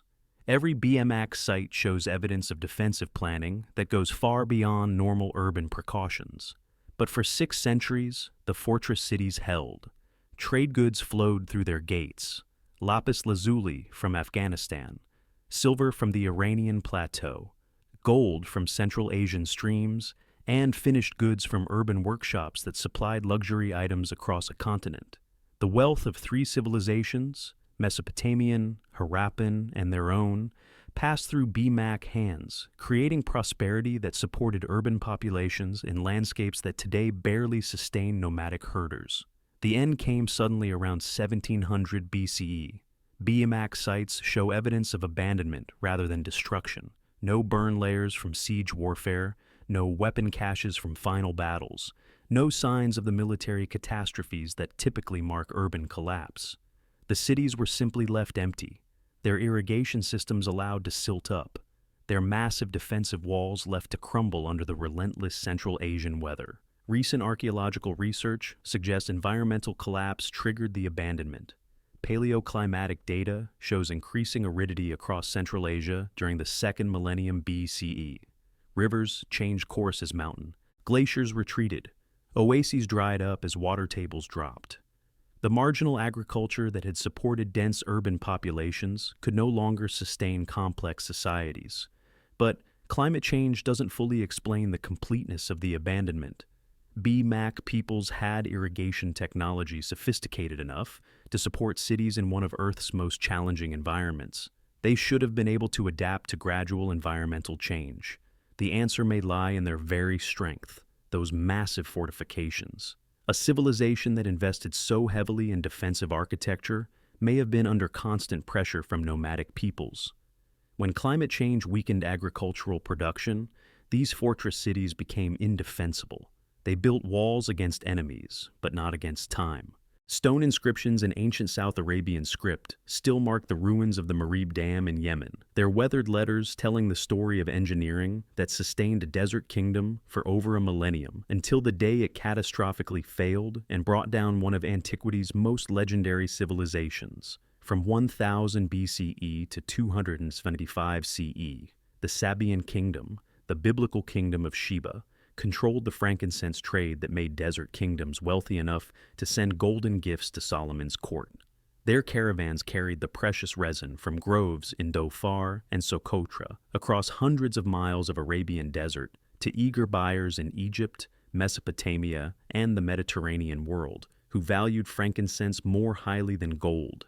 Their capital at Marib was an engineering miracle that shouldn't have existed. A city of 50,000 people sustained by the most sophisticated dam system in the ancient world, built across the Wadi Adhana to capture every drop of seasonal rainfall flowing from the Yemen highlands. In a landscape where most settlements struggled to support a few hundred inhabitants, Marib thrived like an oasis metropolis. The Great Dam of Marib was ancient even when the Queen of Sheba supposedly visited Jerusalem around 950 BCE. Archaeological evidence suggests construction began around 750 BCE, making it older than most Greek temples and Roman aqueducts. The structure stretched over 2,000 feet across a desert valley, creating a massive reservoir that irrigated enough agricultural land to support urban populations that shouldn't have been possible in one of Earth's most arid environments. For over 1,000 years, it held against flash floods, earthquakes, and the simple erosion that destroys most ancient engineering projects within centuries. The dam wasn't just infrastructure, it was the foundation of Sabaean civilization. Temple inscriptions describe regular maintenance projects where hundreds of workers strengthened spillways, rebuilt collapsed sections, and extended the irrigation networks that brought life to 25,000 acres of desert farmland. Sabaean kings took titles like Mukarib, meaning he who brings together, referring specifically to their role maintaining the hydraulic systems that sustained their kingdom. The wealth generated by irrigated agriculture funded trading expeditions, military campaigns, and architectural projects that made Sabaean cities rival anything in the ancient world. But everything depended on that single structure, holding back seasonal floods year after year, century after century. Dams are only as strong as their weakest point. Sometime around 570 CE, the Great Dam suffered catastrophic failure, not gradual deterioration over decades, total collapse in a single devastating flood. Archaeological evidence shows that massive stone blocks weighing several tons were swept miles downstream by the torrent. The breach was so complete that repairs became impossible with the reduced population and economic resources available in the 6th century CE. Islamic historians preserve vivid accounts of the disaster. The historian al-Mas'udi describes how the people of Saba were scattered like the winds after their dam broke. Entire communities dependent on irrigation were forced to abandon lands their families had farmed for generations, becoming refugees in a landscape that could no longer support them. One wall broke, and so did an empire that had endured for over a millennium. Stone circles still stand in the Egyptian Sahara, their megalithic arrangements aligned to stars that guided ancient peoples across landscapes now buried under sand dunes 30 feet deep. At Nabta Playa, near the border between Egypt and Sudan, hunter-gatherers created Africa's oldest astronomical observatory, around 7500 BCE, 2,000 years before Stonehenge. 4,000 years before the Great Pyramids pointed toward the same celestial destinations. For over 4,000 years, these desert nomads gathered at seasonal lakes to trade goods, celebrate ceremonies, and study the night sky with precision that rivals modern observations. When the Sahara was green, Nabta Playa was an oasis paradise surrounded by grasslands that supported vast herds of cattle, wild game ranging from elephants to hippos, and human settlements that followed seasonal migrations across landscapes that resembled modern Kenya more than the wasteland that exists today. Archaeologists have found stone buildings, elaborate fire hearths, and pottery decorated with geometric patterns that suggest sophisticated social organization among peoples who were supposedly simple hunter-gatherers. But the most extraordinary discoveries are the astronomical alignments that transform Nabta Playa from an archaeological curiosity into one of humanity's most significant early achievements. The stone circles track multiple celestial events with mathematical precision. The summer solstice that marked the beginning of monsoon rains, the spring equinox that signaled cattle migrations, and the heliacal rising of specific stars that served as celestial calendars for peoples whose survival depended on reading the sky correctly. Computer modeling by astronomer J. McKim Malville shows that 6,000 years ago, these megalithic arrangements perfectly predicted when seasonal rains would arrive, when stars would guide migrations across hundreds of miles of grassland, and when cattle should be moved to fresh pastures. But the most remarkable feature is the calendar circle, a complex arrangement of standing stones that functioned as a three-dimensional star map. The megalithic structure models the constellation Orion exactly as it appeared in the pre-dynastic Egyptian sky, complete with accurate stellar positions and seasonal movements. This suggests that the astronomical traditions later associated with the pyramids in Egyptian religion originated thousands of years earlier among Saharan nomads who possessed sophisticated understanding of celestial mechanics. Then the climate changed and paradise became hell. Paleo-environmental data shows that the Sahara began its transformation into desert around 5000 BCE. As monsoonal rain patterns shifted southward, lakes that had sustained communities for millennia slowly evaporated into salt flats. Grasslands withered into thorny scrubland, then into bare sand. Game animals migrated south toward the Nile Valley, following the retreating rains.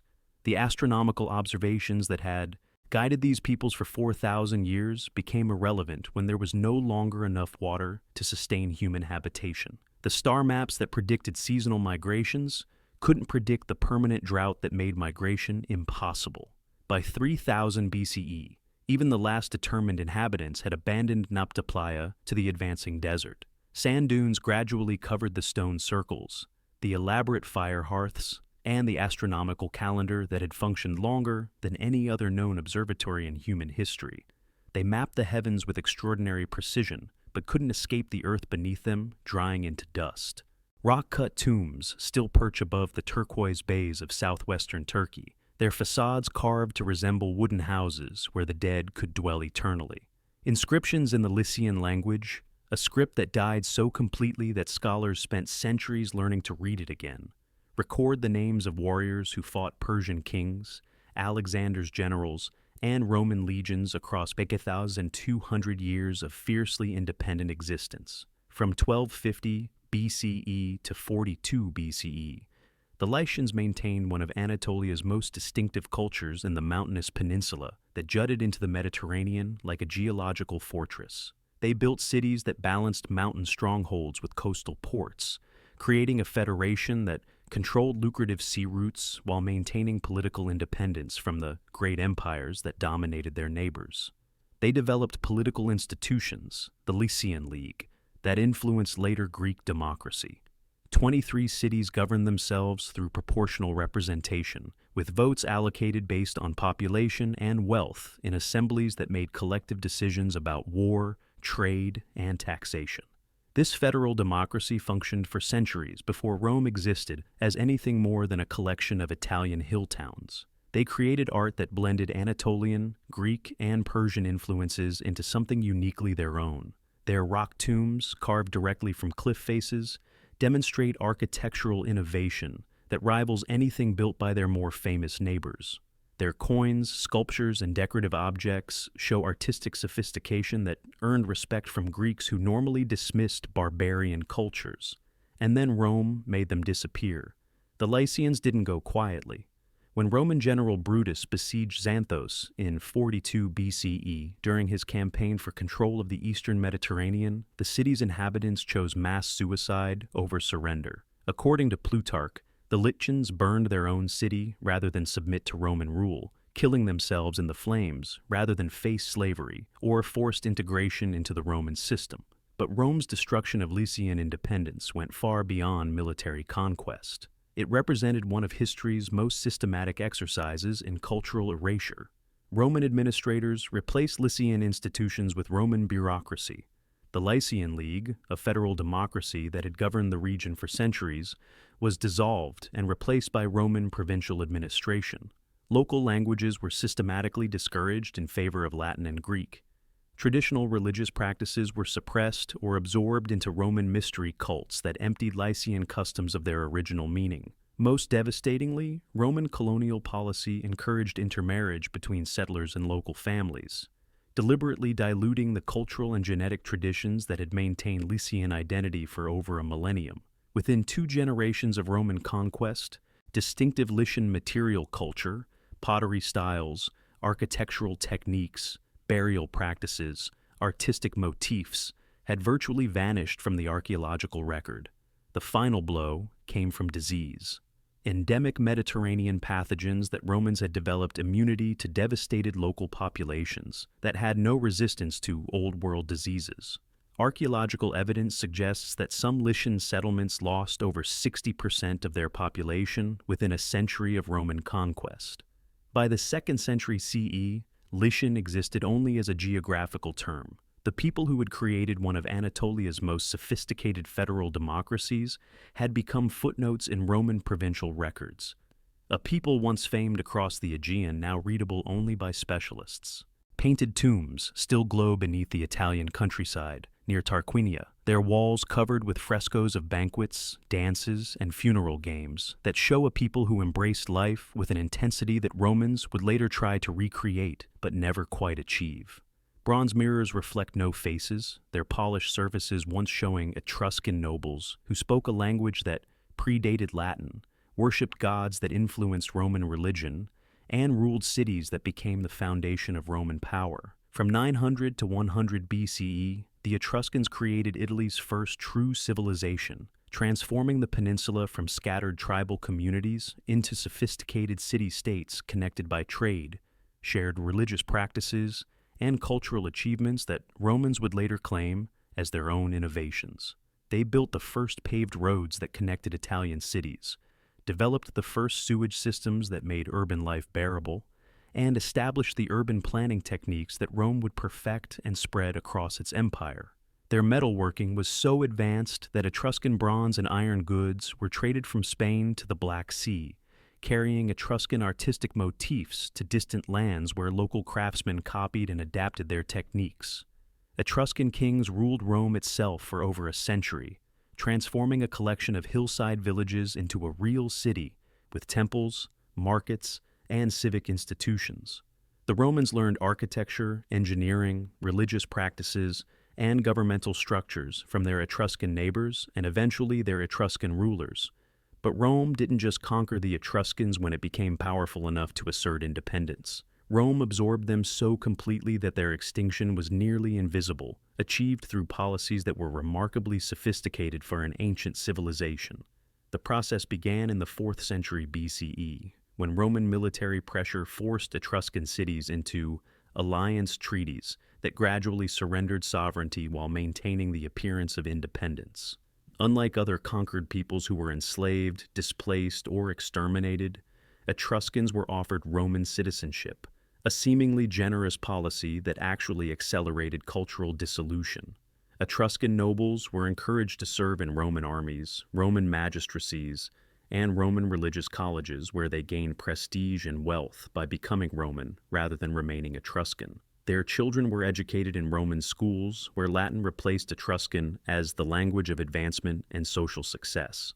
Intermarriage between Roman and Etruscan families was promoted as evidence of successful integration rather than cultural dilution. By 100 BCE, the Etruscan language had virtually vanished from public use. Inscriptions that had once recorded laws, religious ceremonies, and family histories in distinctively Etruscan script were replaced by Latin texts that followed Roman legal and literary conventions. Traditional, Etruscan religious practices were reinterpreted as Roman customs or dismissed as primitive superstitions. The Etruscans became Romans so successfully that they forgot how to be Etruscans. Archaeological evidence shows the completeness of the transformation.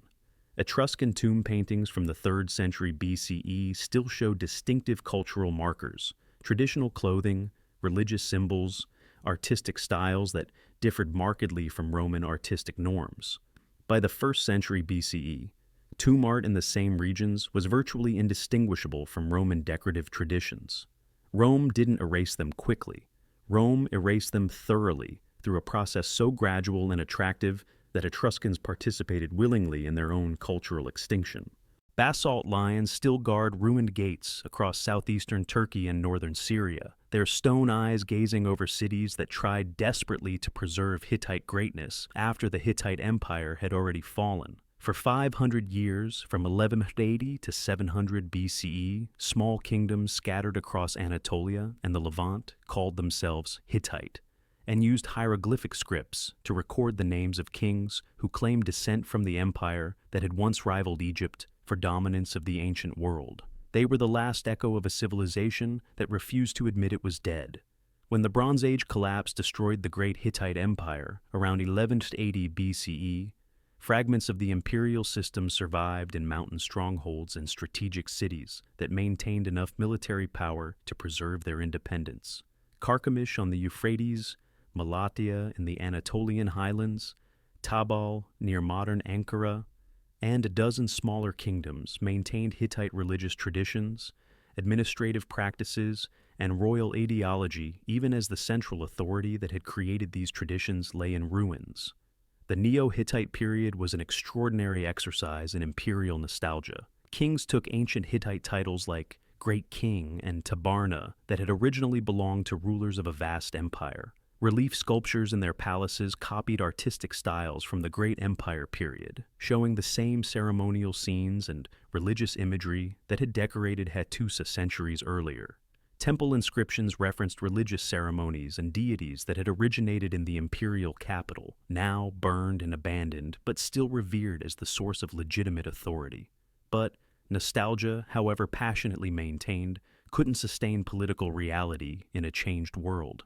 By 800 BCE, most Neo-Hittite kingdoms had become vassals of the expanding Assyrian Empire. Assyrian kings like Tiglath-Pileser III and Sargon II extracted tribute, controlled trade routes through their territories, and gradually replaced local administrative systems with their own governors and bureaucrats. The Hittite identity became increasingly a ceremonial facade covering the reality of Assyrian domination. The final destruction came in waves between 740 and 700 BCE, when Assyrian armies systematically conquered the remaining Neo-Hittite strongholds.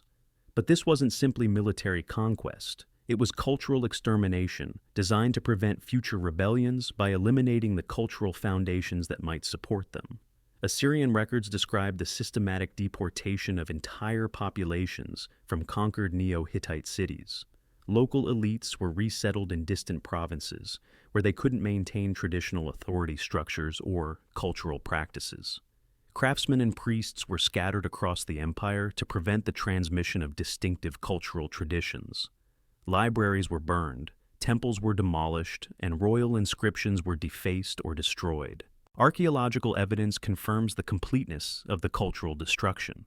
Neo-Hittite sites show burn layers from the final Assyrian campaigns, followed by rapid transformation of material culture.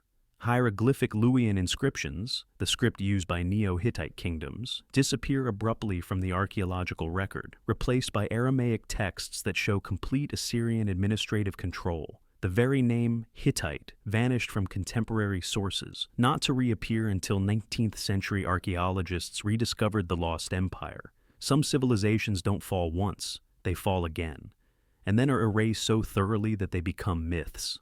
Cyclopean blocks still fit together with mathematical precision at 12,500 feet above sea level. Their granite surfaces cut so perfectly that a knife blade cannot slide between them, even after 1,000 years of Andean weather. At Tiwanaku, near the shores of Lake Titicaca, these stones were arranged in patterns that align with celestial events, creating an observatory, temple complex, and administrative center that governed the Andean highlands for over 800 years. From 300 to 1100 CE, Tiwanaku controlled territories stretching from Peru to Chile, managing agricultural systems that fed over 1 million people in landscapes where most crops cannot survive the combination of altitude, cold, and unpredictable precipitation.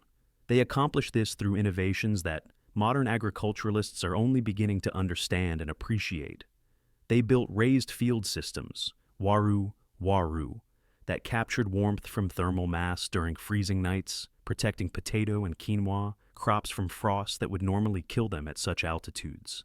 They developed freeze-dry preservation techniques that could store food for decades, sustaining populations through harsh winters and failed harvests. They created trade networks that moved tropical goods from Amazonian jungles to Pacific coastal settlements, connecting ecological zones that seemed impossibly distant from each other. Their capital was an architectural miracle that defied every assumption about what Bronze Age peoples could achieve. The Akapana Pyramid rose in 7 terraces that channeled rainwater through internal drainage systems so sophisticated that they still function today. The Kalasasaya Temple was aligned to track equinoxes and solstices with astronomical precision that rivals modern observatories. Monolithic sculptures, weighing over 20 tons, were positioned to create sightlines that frame distant mountains on ceremonially significant dates. But perhaps most impressive was their agricultural achievement in the harsh altiplano environment around Lake Titicaca. Tiwanaku engineers created raised field systems that increased crop yields by channeling water, moderating temperature, and protecting plants from frost damage. Archaeological evidence suggests these agricultural innovations could support population densities comparable to modern farming regions using industrial techniques. Then came the worst drought in 1,500 years. Lake core samples from Lake Titicaca, analyzed by paleoclimatologist Paul Baker, show that severe drought struck the region between 1,000 and 1,100 CE. Water levels in the lake dropped dramatically, exposing agricultural terraces that had been underwater for centuries. The hydrological cycles that Tiwanaku agricultural systems depended on shifted permanently, making traditional farming techniques impossible to maintain. Archaeological evidence from Tiwanaku shows rapid urban decline during the same period. Construction projects were abandoned, half-finished, their massive stone blocks left scattered where workers had dropped them. Monumental sculpture was left incomplete in workshops. Administrative buildings were emptied and never reoccupied, their storage rooms still containing pottery and tools exactly where they were abandoned. The political collapse followed the agricultural failure like a house of cards falling. Without surplus food production to support administrative elites, craft specialists, and religious hierarchies, the complex social system that had sustained Tiwanaku for 8 centuries simply dissolved. The empire that had mastered high-altitude agriculture couldn't survive when the climate shifted beyond the parameters their innovations could handle. They built monuments to the sky and fell when the sky betrayed them. Gridded cities still spread across Peruvian hillsides like geometric tattoos on the landscape. D-shaped temples mark administrative centers where Wari bureaucrats once managed territories larger than modern Peru. Storage facilities with precisely calculated capacities held tribute grain from a dozen ecological zones, supporting an imperial system that disappeared so completely that its very existence was unknown until the 1940s. From 600 to 1100 CE, the Wari Empire was the first true imperial state in South America. They built paved roads, established administrative colonies, and created standardized architectural forms that appeared from Ecuador to Bolivia. Unlike the contemporaneous Tiwanaku state that controlled territories through religious influence, Wari maintained power through direct administrative control backed by military force. Their capital at Picolacta covered over 3 square miles with rectangular compounds that housed up to 10,000 administrators, soldiers, and craft specialists. The city was planned with military precision, standardized room blocks, controlled access points, and storage facilities that could supply an army for months of campaigning. But Wari's strength was also its weakness. The empire was so centralized, so dependent on administrative efficiency, that any disruption in communication or resource flow created cascading failures across the entire system. Recent paleoclimatic research reveals the trigger: severe drought between 1000 and 1100 CE that disrupted agricultural production across the central Andes. Crop failures in highland provinces meant tribute couldn't flow to administrative centers. Military units deployed to manage unrest couldn't be supplied from depleted imperial storehouses. Archaeological evidence shows the rapidity of the collapse. Wari administrative centers were abandoned rather than destroyed. Tools were left in workshops, pottery was left in storage rooms, and architectural projects were left half completed, as if administrators simply walked away when the imperial system stopped functioning. The most telling evidence comes from Cerro Baul, a Wari frontier garrison in the Moquegua Valley. Archaeological excavations show that the site was ritually destroyed by its own inhabitants around 1000 CE. Buildings were burned, chicha beer was poured over the flames, and pottery was systematically broken in what appears to have been a ceremonial termination of Wari imperial authority. An empire built on order, unraveled in chaos. And across the sea, a Mediterranean enigma fades.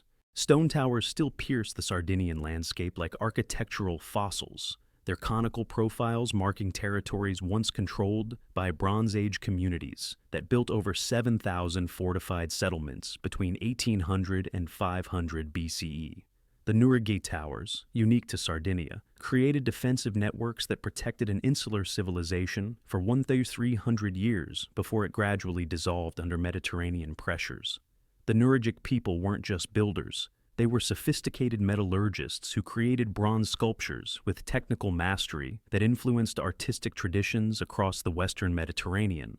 Their bronzetti figurines show warriors, priests, animals, and boats with detail that reveals complex social hierarchies and religious practices. But their greatest achievement was architectural. The largest Nuraj complexes, like Sunuraksi at Barumini, were multi-story fortresses surrounded by defensive villages. Built without mortar using massive blocks fitted together with extraordinary precision, these structures could house hundreds of people during times of conflict. Recent archaeological research reveals that Nuragic civilization was far more complex than previously understood. Underwater excavations have found evidence of sophisticated harbor facilities. Analysis of bronze figurines shows trade connections with Cyprus, Spain, and the Eastern Mediterranean. Residential sites reveal urban planning that included paved streets, sewage systems, and specialized craft districts. But from 900 BCE onward, the archaeological record shows increasing external pressure. Phoenician colonies were established along Sardinian coasts, controlling trade routes that had previously been dominated by Nuragic communities. New burial practices appear that suggest cultural influence from mainland Mediterranean civilizations. The transformation was gradual, but total. Nuragic architectural traditions were abandoned in favor of building techniques imported from the Eastern Mediterranean. Bronze working declined as iron technology spread across the island. The distinctive Nuragic material culture, pottery styles, religious symbols, artistic motifs, was replaced by Phoenician, Carthaginian, and eventually Roman cultural markers. By 500 BCE, Nuragic existed only as an archaeological term. The people who had built one of Bronze Age Europe's most distinctive civilizations had been absorbed into the broader Mediterranean world, their towers serving as monuments to a cultural identity that no longer had living practitioners. They built towers to endure, but time climbed higher, and island cultures weren't alone in vanishing. White marble idols still gaze across the Aegean, with blank eyes that once watched over Bronze Age sailors navigating between islands where few trees grow and fewer sources of fresh water exist. From 3300 to 1100 BCE, the Cycladic culture created some of prehistory's most enigmatic art, stylized human figures that influenced modern sculptors like Picasso and Brancusi. The Cycladic islands, scattered across the central Aegean like stepping stones between mainland Greece and Anatolia, were never easy places to live. Limited agricultural land, scarce water resources, and exposure to Mediterranean storms made survival dependent on trade, fishing, and careful resource management. But for nearly 2,000 years, it worked. Cycladic communities built prosperous settlements on Naxos, Paros, Syros, and dozens of smaller islands. They quarried marble from Paros that was traded across the eastern Mediterranean. Their sailors carried obsidian from Melos to communities that valued volcanic glass for tools and weapons. Their artists created marble figurines that have been found in graves from Troy to Crete. The figurines are the mystery. Almost all show women with folded arms, tilted heads, and minimal facial features. They vary in size from a few inches to nearly life-size, but the artistic conventions remain remarkably consistent across centuries and islands. What they represented, goddesses, ancestors, idealized humans, remains debated. What ended the tradition is clearer: the rise of Minoan sea power. By 1600 BCE, Minoan Crete had established political and economic dominance across the Aegean. Cycladic communities became dependencies of the Minoan palace system, their local traditions gradually replaced by Cretan cultural practices. The distinctive marble figurines stopped being made. Traditional Cycladic pottery styles were abandoned in favor of Minoan forms, but even the Minoans couldn't sustain Cycladic prosperity. When Mycenaean Greeks conquered Crete around 1450 BCE, the trade networks that had sustained island communities for centuries were disrupted. Many Cycladic settlements were abandoned as populations migrated to larger islands or mainland communities that offered greater security. Their art survives, their names do not. And before Europe's tribes, another people built stone giants. Dolmens still catch dawn light across the European countryside, their massive stone caps balanced on uprights that were ancient when Celtic druids first gathered in oak groves. From Ireland to Malta, from Scotland to Sardinia, prehistoric communities built over 35,000 megalithic monuments between 4500 and 2000 BCE. Stone circles, passage tombs, and astronomical observatories that required sophisticated knowledge of engineering, astronomy, and social organization. They were Europe's first architects. The scale is staggering. Newgrange in Ireland was built around 3200 BCE, 500 years before the Great Pyramid of Giza. Its passage tomb is aligned to receive sunlight only during winter solstice sunrise, indicating astronomical knowledge that required generations of observation to perfect. The interior Corbel dome was built with such precision that it remained watertight for over 5,000 years. Across the continent, megalithic builders created monuments that demonstrate shared cultural traditions despite vast distances. The passage tombs of Brittany, the stone circles of Scotland, the temple complexes of Malta, and the dolmens of the Netherlands all show similar construction techniques, astronomical alignments, and symbolic decoration. But who were these people? Recent DNA analysis has revolutionized our understanding of prehistoric Europe. The megalithic builders were descendants of Neolithic farmers who had spread across Europe from Anatolia beginning around 7000 BCE. They practiced sophisticated agriculture, developed pottery traditions, and created the first European cities. Around 2800 BCE, they began disappearing from the genetic record. New populations moved across Europe from the east. Peoples associated with corded ware and bell-beaker archaeological cultures. These migrants brought horses, wheeled vehicles, metal weapons, and new burial practices that emphasized individual warriors rather than communal tombs. The transition wasn't peaceful. Archaeological evidence from sites across Europe shows evidence of violence, population displacement, and rapid cultural change. The megalithic building tradition that had lasted for 2,500 years ended abruptly as new peoples occupied landscapes that earlier communities had considered sacred. They built monuments to eternity, yet left almost no story of themselves. And one final kingdom ties the pattern together, with stone cities left to ghosts. Carved stone mosques still stand empty in the highlands of eastern Ethiopia, their mihrab niches facing Mecca across landscapes where no believers have gathered for prayers in over 400 years. Basalt houses rise from hillsides where no families light cooking fires, their windows staring blindly at valleys where no children play. Markets spread across stone-paved plazas where no merchants have hawked their goods since the 16th century. These are the ghost cities of the Harla Kingdom, settlements abandoned so completely that local oral traditions speak of them as the work of giants who vanished before living memory.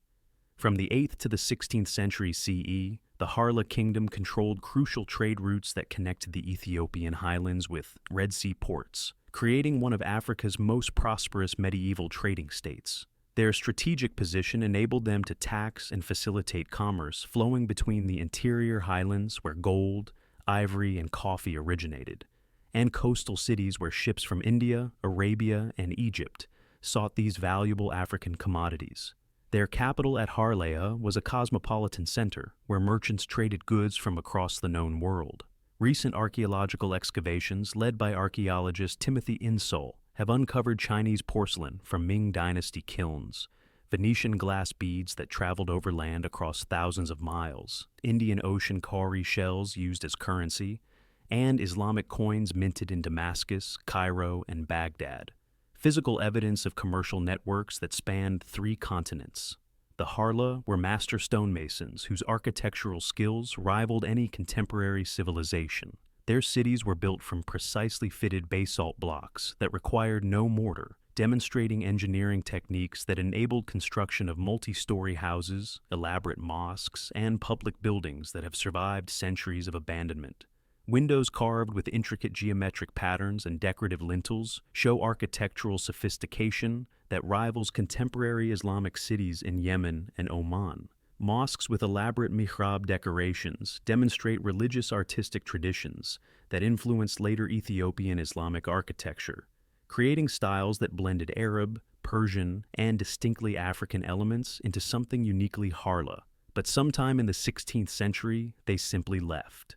Recent archaeological research suggests multiple convergent pressures that made their urban centers untenable. Climate data shows that severe drought struck the Horn of Africa repeatedly during the 15th and 16th centuries, disrupting the agricultural surplus required to support large urban populations.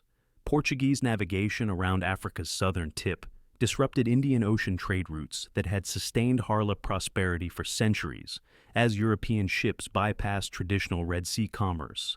The expansion of the Ethiopian Empire under the military campaigns of Ahmad ibn Ibrahim al-Ghazi, Ahmad Gran, brought devastating warfare to regions that had been politically stable for generations, forcing populations to choose between resistance and exile.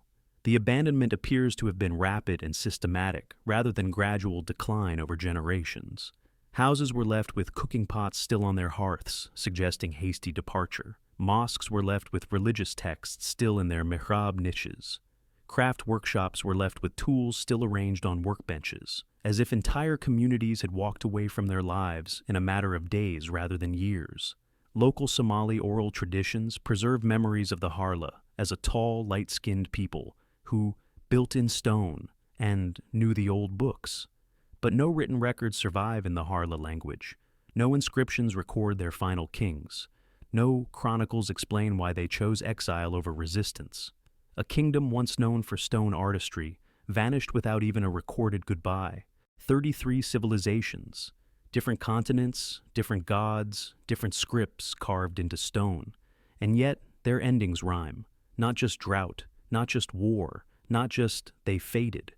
Over and over, we see the same cluster. Environments push past recovery, violence treated as routine, belief systems that refused to bend, and political machines so complex that when they cracked, no one knew how to fix them. The Çatalhöyük settlement that built homes over graveyards, the Kukuteni Tripilia cities that burned themselves to renew themselves until they couldn't anymore, the Norte Chico Empire that left no weapons but somehow still disappeared, the Indus Valley engineers whose perfect drainage systems couldn't drain away their final crisis.